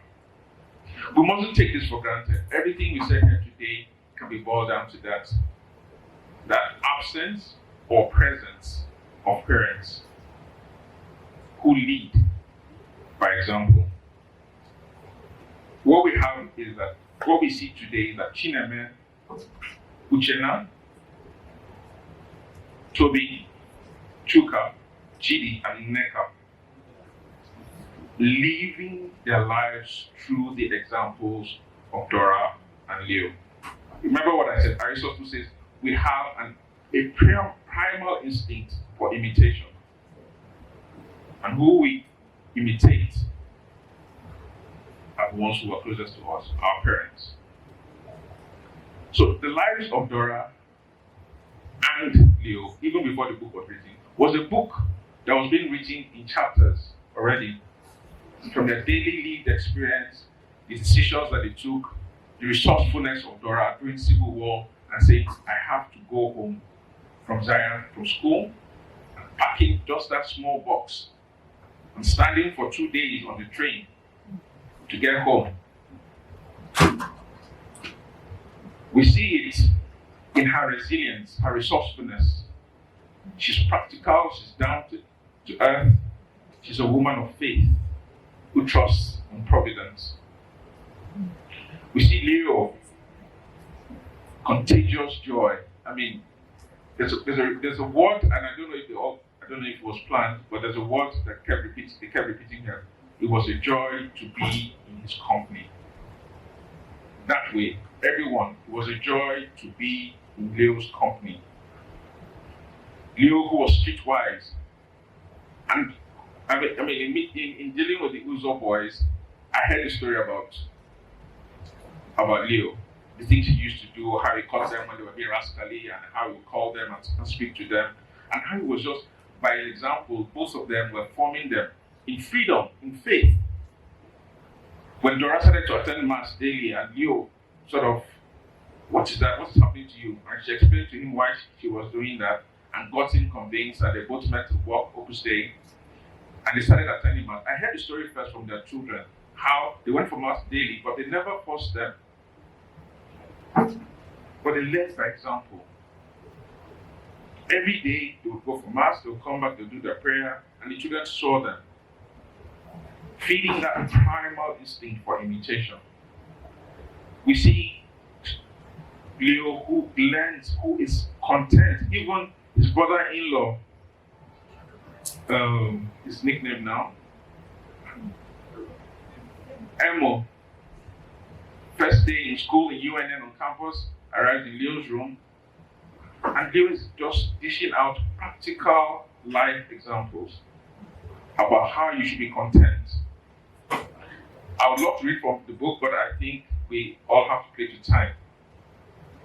We see Leo also frugal, prudent, who knows about delayed gratification. Leo was good company. Good company for his friends, good company for his in-laws, good company for his children, good company for his wife. This is what Dora says. Everything about Leo had become as dear to me as oxygen. And together, Leo and Dora had one dream. The dream was centered around building a happy, successful home with well brought up children. So they were clear about their goal, about their union, about their project. Both understood, based on what we read in Proverbs, teach a child how he should live, and he will remember it all his life. Primal instinct to imitate, for harmony. It's there, and they provided it with their life by living out chapter by chapter, page by page, their life. Because children are the best photocopiers, and we are looking at photocopies of Dora and Leo seated today, and those joining us, whether by Zoom or supporting us, however. There are many moments in the book of joy, sadness, but I see how Dora, woman of faith, ties them to the birth of each of the children. The accidents, the Rangers winning the African Cup, but when Toby came, what they needed, and just that belief in providence, and how basically that each time there was sadness, each time a child came to bring joy to their family. Dora, we see, was Leo's perfect complement. And Leo was the outgoing, spoken one, and for a man, the one who took more time to dress up.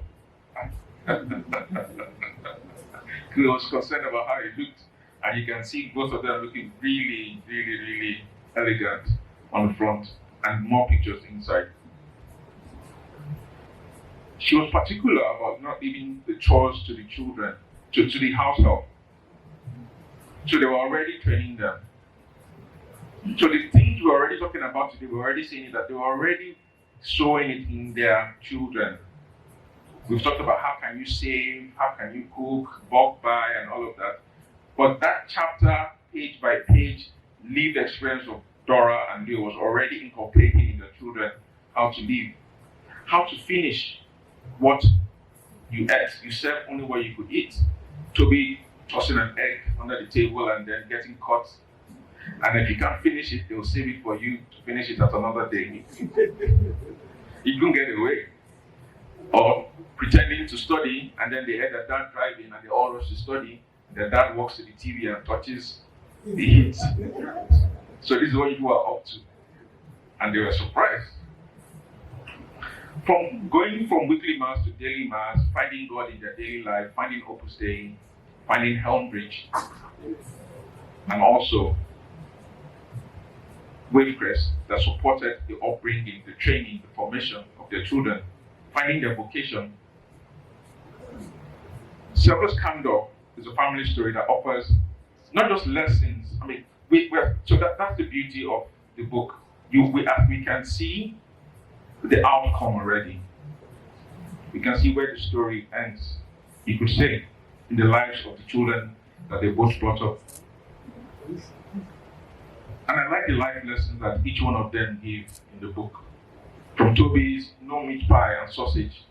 Toby has been taught by mommy, Dora, don't beg in school. So somebody offers him ice cream, and then his mother finds out. And that afternoon, she drives straight and buys everyone except Toby meat pies and sausages. That message stuck in Toby. Toby tells his own children that story today. Primal instinct for imitation, for harmony. We see Dora's care to care for her 6 men, as she says. How she decided, very practical. I'll be on night duty so that I can see them during the day when they come back from school. Make sure that they do their homework and they're about to go to bed when I leave. Very practical. It was a sacrifice. It was a sacrifice. We see her during the day when she has time, trying to make sure she has quality time with the boys, going to drive her sometimes to pick them at school.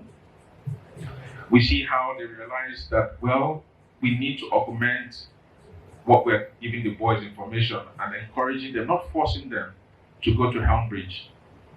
I heard that story, and Chuka tells that story. Was asked, would you like to go to Helmbridge? I remember Chidi, and because I was a tutor at Helmbridge, Chidi and Chuka will come back every afternoon from school to Helmbridge because Dora and Leo believed the children should be at home and grow up at home rather than go to boarding school, despite the sacrifice. Chidi and Chuka were coming every day from Ijaniki to Surulere, back and forth. You can see the all-time lessons that Leo taught, and Dora as well, about being content. And I can't emphasize this too much about being content. And the same thing Emo noticed about Leo from day one when he arrived in the UNN campus that evening. That don't chase other people's dreams, live your life. Because if you play other people's games, as Chineme says, it will lead you to an early grave. And how Leo, by example especially, showed how to be content. So if I have to cut off my bonuses, my foreign trips, to make sure I have savings, to make sure I can build a house for my children, I will do it. But I must be content so I don't overreach, I don't go and do, as I say, pass myself. We see practical lessons. We see the same lessons we were talking about today. How do you show up? How do you feed the family? Leo sat down Chineme and talked him through this. This is what it costs to feed the family every week, every month. This is how I make my savings. This is how I can live without going cap in hand to friends looking for a contract because I saved. We can see the magnanimity of Dora and Leo that evening when Chidi was expecting rice and chicken. And then the Kentas arrived because there's been a bomb blast in Ikeja. And the chicken and rice that Dora cooked was served to the Kentas. And Chidi was wondering, where's my chicken and rice? Well, that was it. But they understood because that's Leo, that's Dora, the generous. And we can see it in Donny's school also, that was set up. And many people, generations of families have passed through Donny. And many are still passing through it. I will conclude. I wanted to read a lot from the book, but I think it's better I save you so that you buy a copy and then you can also actually enjoy it as much as I did. I'll end with what Chineme said. A couple of things that Chineme said, and I think it speaks for all of them.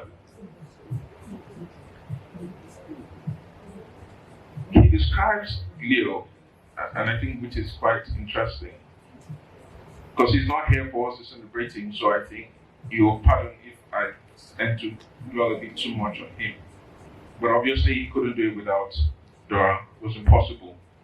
There are little stories there, of course, of how she was a perfect complement and just getting him to correct himself, even when he, in front of the children, he misbehaved.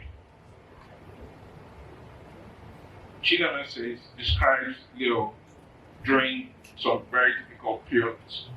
Said it was tough, things were tough at that time, but he was just like my power bank. He always found a way to recharge my willpower and confidence, and eventually I made it. That primal instinct for imitation, for harmony. Chineme ends, and I'll end with this, that because we asked, Leo Tolstoy wrote a book and it says, how much land does a man need? At the end of the book, of the story, it's a short story, actually what a man needs is just 6 feet to lie when he's dead. That's how much land a man needs. Chineme says, Dad, I want to be more like you. In the sense of having a bright family like he had and being able to maintain the standard. I want to live the type of life you lived and have the kind of family that you had to be a reflection of your image. To be generous like you. He never had the opportunity to say those things to him, but he's living it. Thank you. Wow, thank you. Yes, not cheap, just editor. Yeah. But you did it in a very chiefly way. I also shared some onions. You can clean your tears now. Let's move on. So we want to officially unveil the book. So we come to this side of the hall. Yes, all those things you said, come here. Laura, yes, you want to recover a bit of this story? Yes, understand, yeah. Alright. You're fine. Yeah. Support professor, yeah.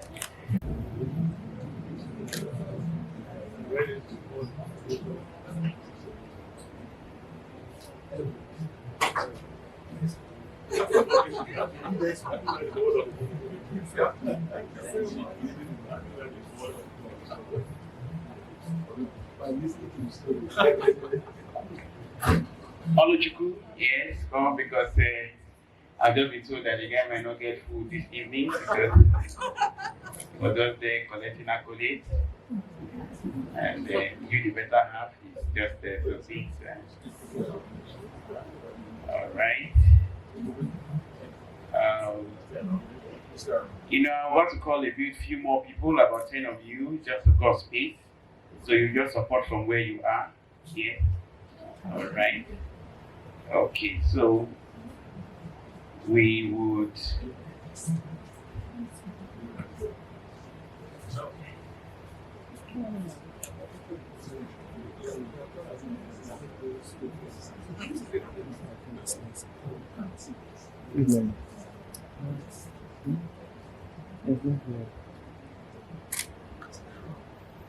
yes, Dr. Ariana Charo. Yes, exactly. Yeah, just to give the call. I mean, yes, you're very important to this family. About the color code. Yeah.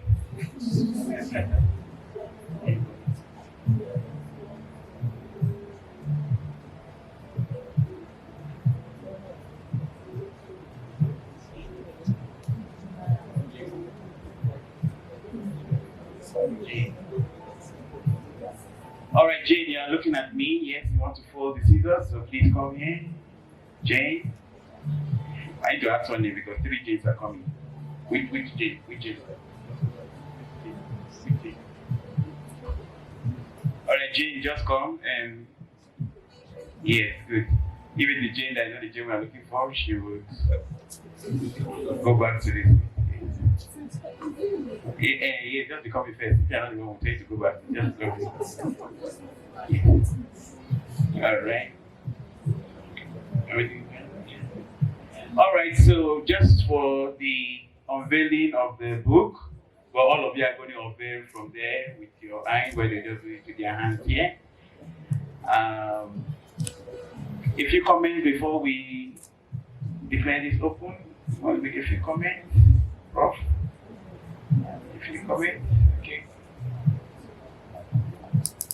Well, I wasn't privileged enough to be part of the expo, just to read the book before the unveiling.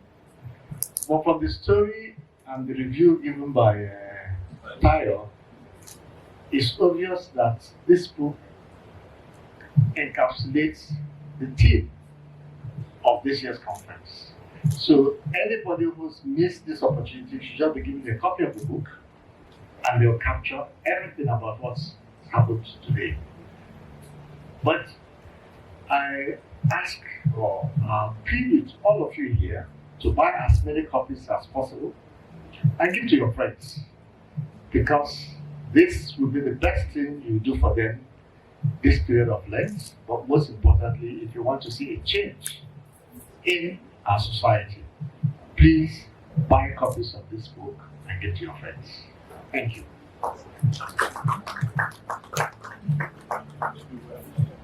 All right, so it's not one copy per person, but a dozen per person. Get at the book figures. Number of friends you have. Yes, so sorry, never limit your number of friends. Yes, so number of friends you have, you get a copy. Yeah, we have enough. All right, so we're going to cut the tape. We move closer to this place now. And then, Dora, yes, your name was mentioned. I just counting number of times your name was mentioned. So you might be the one to do it for us, supported by everybody here present. So I want to say a few words as you cut the tape.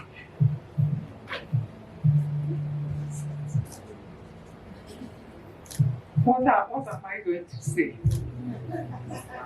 I don't know what to say, but to say thank you, Lord, and to say thank you to all of you who have come to give your support. God bless you all. I don't have anything to say.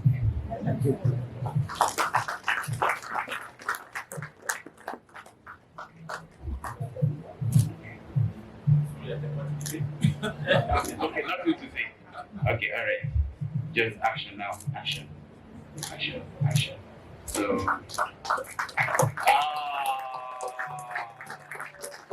okay. Rob, can you help them unveil properly?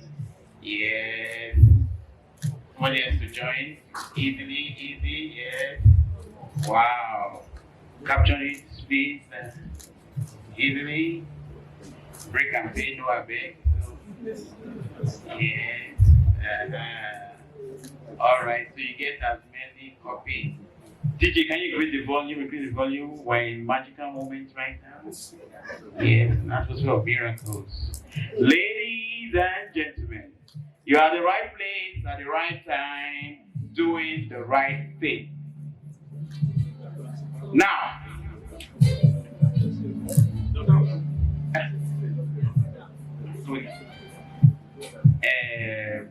just want to make one announcement before we go. Yes.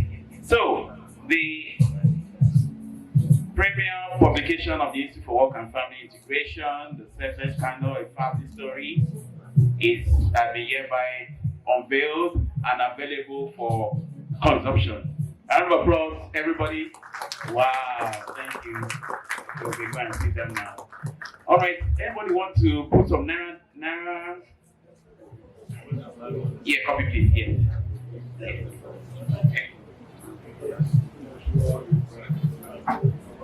Okay. Yes. Everybody wants to say an amount and come and collect this one. This one here is special.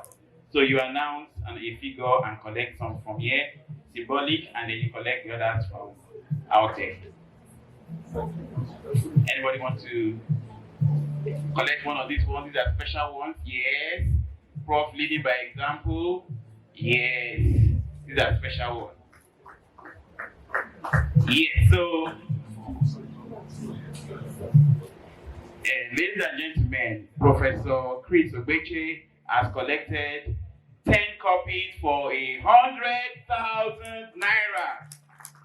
Madam is going to sign that. Yes, we're going to sign. Yes, sign. Yes, please come and collect this copy. This is your time to climb on this podium now. We're not keynote address speaker or panelist. So just come, collect one copy, and you get it signed. Yes, Wilfred. Yes, I see you. Yes, Oh, you're coming. You can climb it. Exactly. And you came here very early. Not because you live on Kofu Abayomi, but because of the law. Oh, okay, Upala, you want to? So Uche Opara has collected 2 copies for 100,000 naira.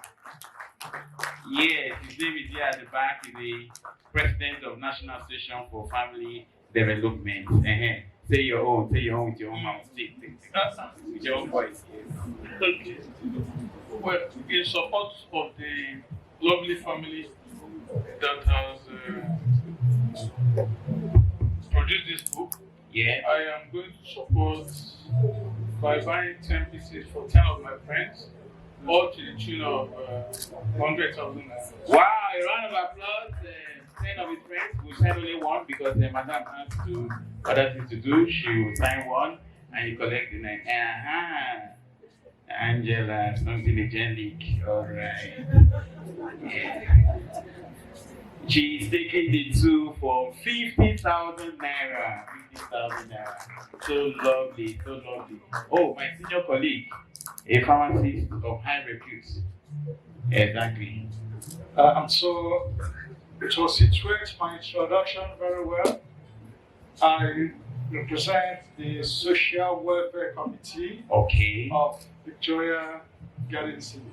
Yeah. So Charles, thank you so much for this exposition. I'm going to collect 10 with 100,000 naira. Wow, 10 copies for 100,000 naira from the Social Committee of the Victoria Garden City.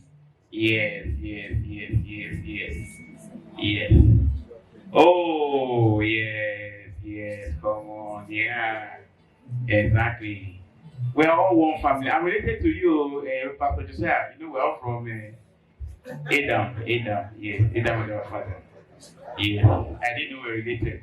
But please, can you find me, write my name in your will, so just be sure they're already related.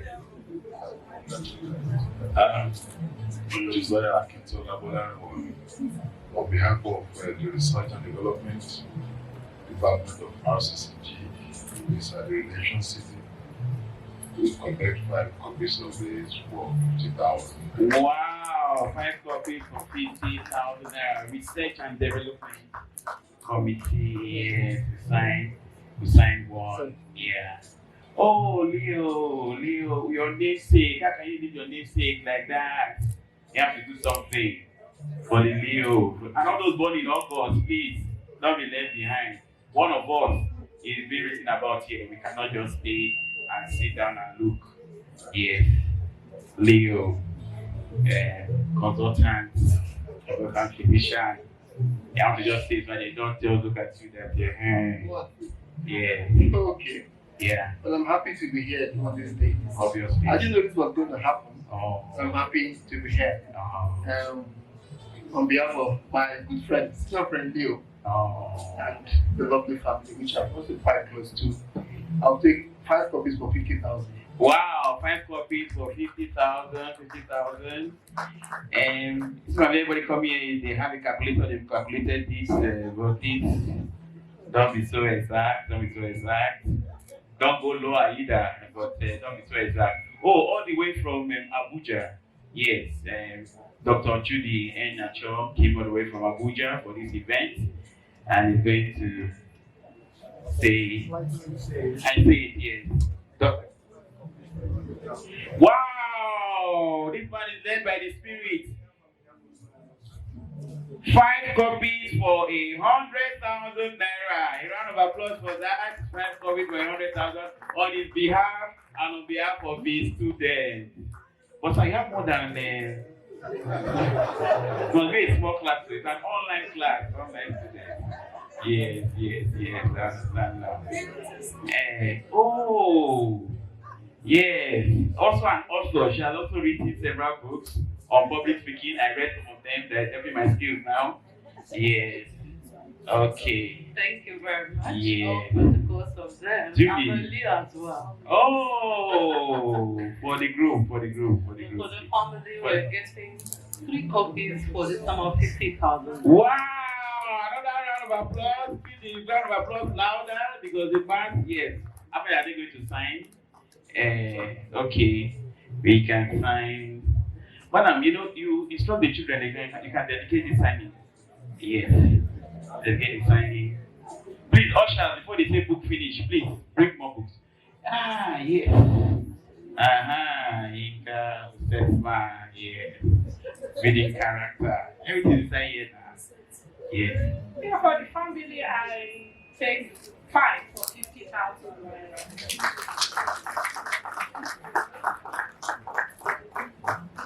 Michael, please project the account number on the board. Yes, no, I don't need to be writing check. Let's make it thing fast, please. Project it on the screen. Move this thing you are putting here. We don't need this thing here. They already know, they know everything here now. Just the account number here. Just put it there, bold please, and send it back here. All right. Yes. Okay, the mic should come to you. I don't know if you want to move. I told you like to move and climb it so I can sign it. Yes. I see your smile. Your smile is like 100 copies. One of your smile. Your smile is over 100 copies. All right. Okay. So I think we're shy. Okay, I'll come and meet you. Just what am I doing? Which other work do I have? I'll come down. All right. Okay. That is silent and donors. Like donors. I'm going to donate in dollars. Yes, I see it in you. Yes. All right. Was I giving the target a number of copies to sell? I don't know. So I don't have to feel now. If I'm not on target, then I think we've done very, very well. So we just want to wrap up the program, and then you get your paper, your bags to carry your books, and then outside you get your right number of copies, and then we have lunch, we have drinks. You just pass through where you collected your breakfast from. We have lunch there. So you can collect you can collect as many as you want actually.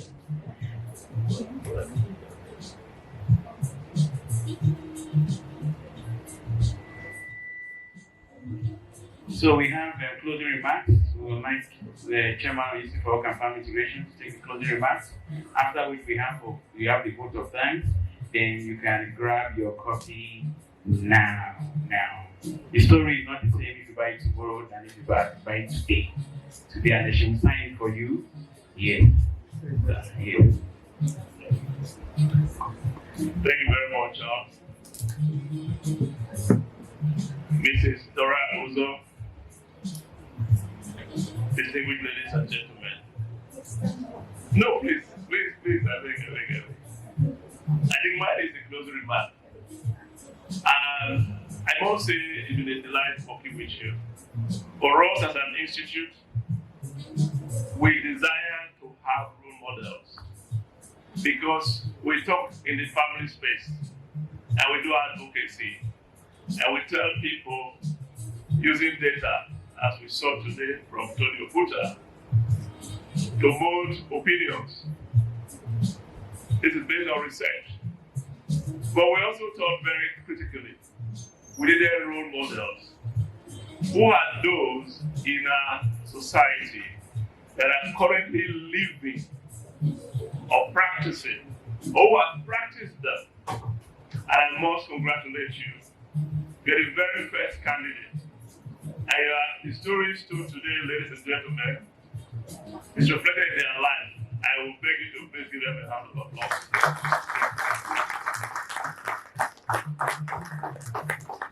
A role model for us to imitate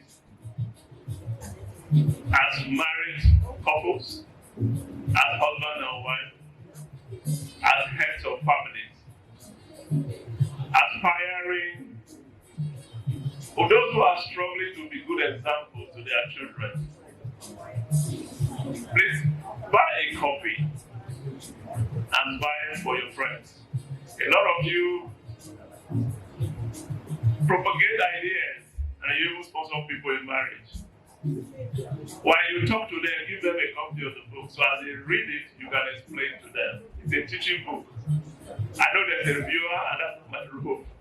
But the temptation is there. Professor Ogbeche said those who had a school or who read it before. I had the privilege of reading the manuscript before we accepted it, because I had to write a foreword. But you know, reading and looking at the life of Leo and Dora, I know them. But you know, it brought so many things vividly to my mind. And I got instructed. And there are many things I find to imitate. And I'm sure when you read it, you'll find things to imitate in their life. They are ordinary people who live ordinary things. Everything you and I grapple with in our families extraordinarily well. So I encourage you to take a copy. And the Institute is especially looking for role models. We encourage anybody who has ideas how we can you please turn that thing down, please?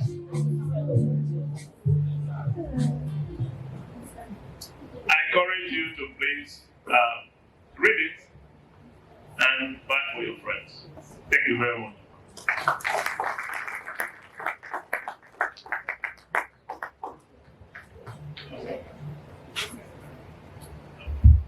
Yes, all right. So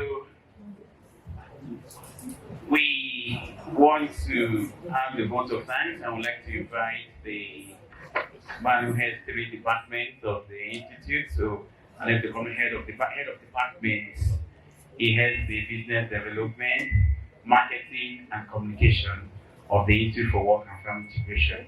As you can imagine, therefore, Otumba Adebayo Adeoye. Please come and give the vote of thanks.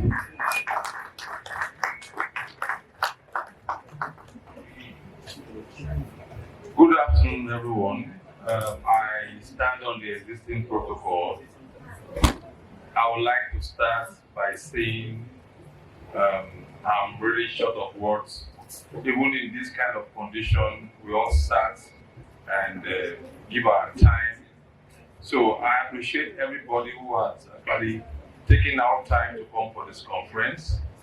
And also thank our sponsors, Baba Group, Terragon, Dangote. We can't thank you enough. And for all our collaborators and all you delegates, we thank you for coming. We're going to have this now yearly. So, and by the grace of God, we've gotten your feedbacks and work on those feedbacks also. And we will get back to you because we need to collaborate more on things of family. Because the more we have, the merrier it becomes. Once again, on behalf of this for Work and Family Integration, we are grateful for everybody who has come for this conference. We hope to see you in future events too. Thank you very much. Wow, thank you very much, Bayo. Who the mic fits, let me use it. Who the mic fits, let me use it. Good afternoon, everyone. Good afternoon, can you hear me? Good afternoon. Good afternoon. I'm standing here on behalf of the Uzo family. My mom just whispered to me that one of her sons at least needs to say something before we go. And I'd like to start by thanking Engineer Charles Osetra and his wife, who leads the Institute for Work and Family Integration, and to thank NAFAD also, and everyone who has participated in today's event. As a family, we're very proud, we're very happy to see that you support us, and also we're happy to have collected the stories in the book. Even as I listen to Tayo speak, Tayo, by the way, thank you so much for your kind words and for doing a beautiful review. Also want you to thank so much. As I listen to the stories, I also found it difficult to believe that it was my family that was being talked about. because these things really happened. I think, and I hope, and we pray that this book will be an inspiration for everyone, and that I know that there are other families here that have powerful stories that they haven't written or they haven't shared. I would like to encourage you to take time to share your own story. Nowadays, with technology, it's not so difficult anymore. There are many beautiful, inspiring stories that should be shared. And if we all share our stories and distribute our stories, I'm sure we'll contribute to making the world a better place. So on behalf of the user family and my Mama Prof, who is here, thank you so much for coming, and I hope you have a wonderful return back home. Thank you.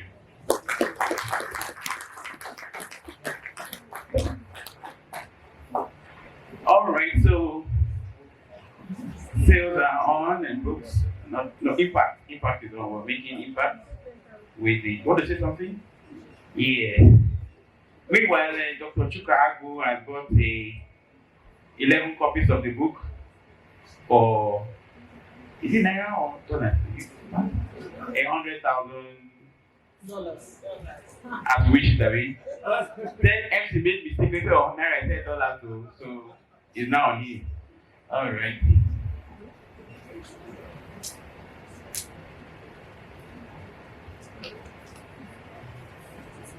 Mr. and Mrs. Cynthia itself, in my voice, is launching 5 copies of the book for 50,000 naira. Yeah. I can lend you my voice, so I'm not selfish with it. Just tell me what you want, I transcribe. So, ladies and gentlemen, you've been an amazing audience. We are after both of times, nothing else about lunch. Yes. Lunch is there. Thanks for coming. We truly appreciate you. This is just the beginning of the conversation. We're going to continue the conversation. Thank you very much. Yes, your book is here. So make sure you don't go, you don't.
Sorry, I really don't have this time like that.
Yeah.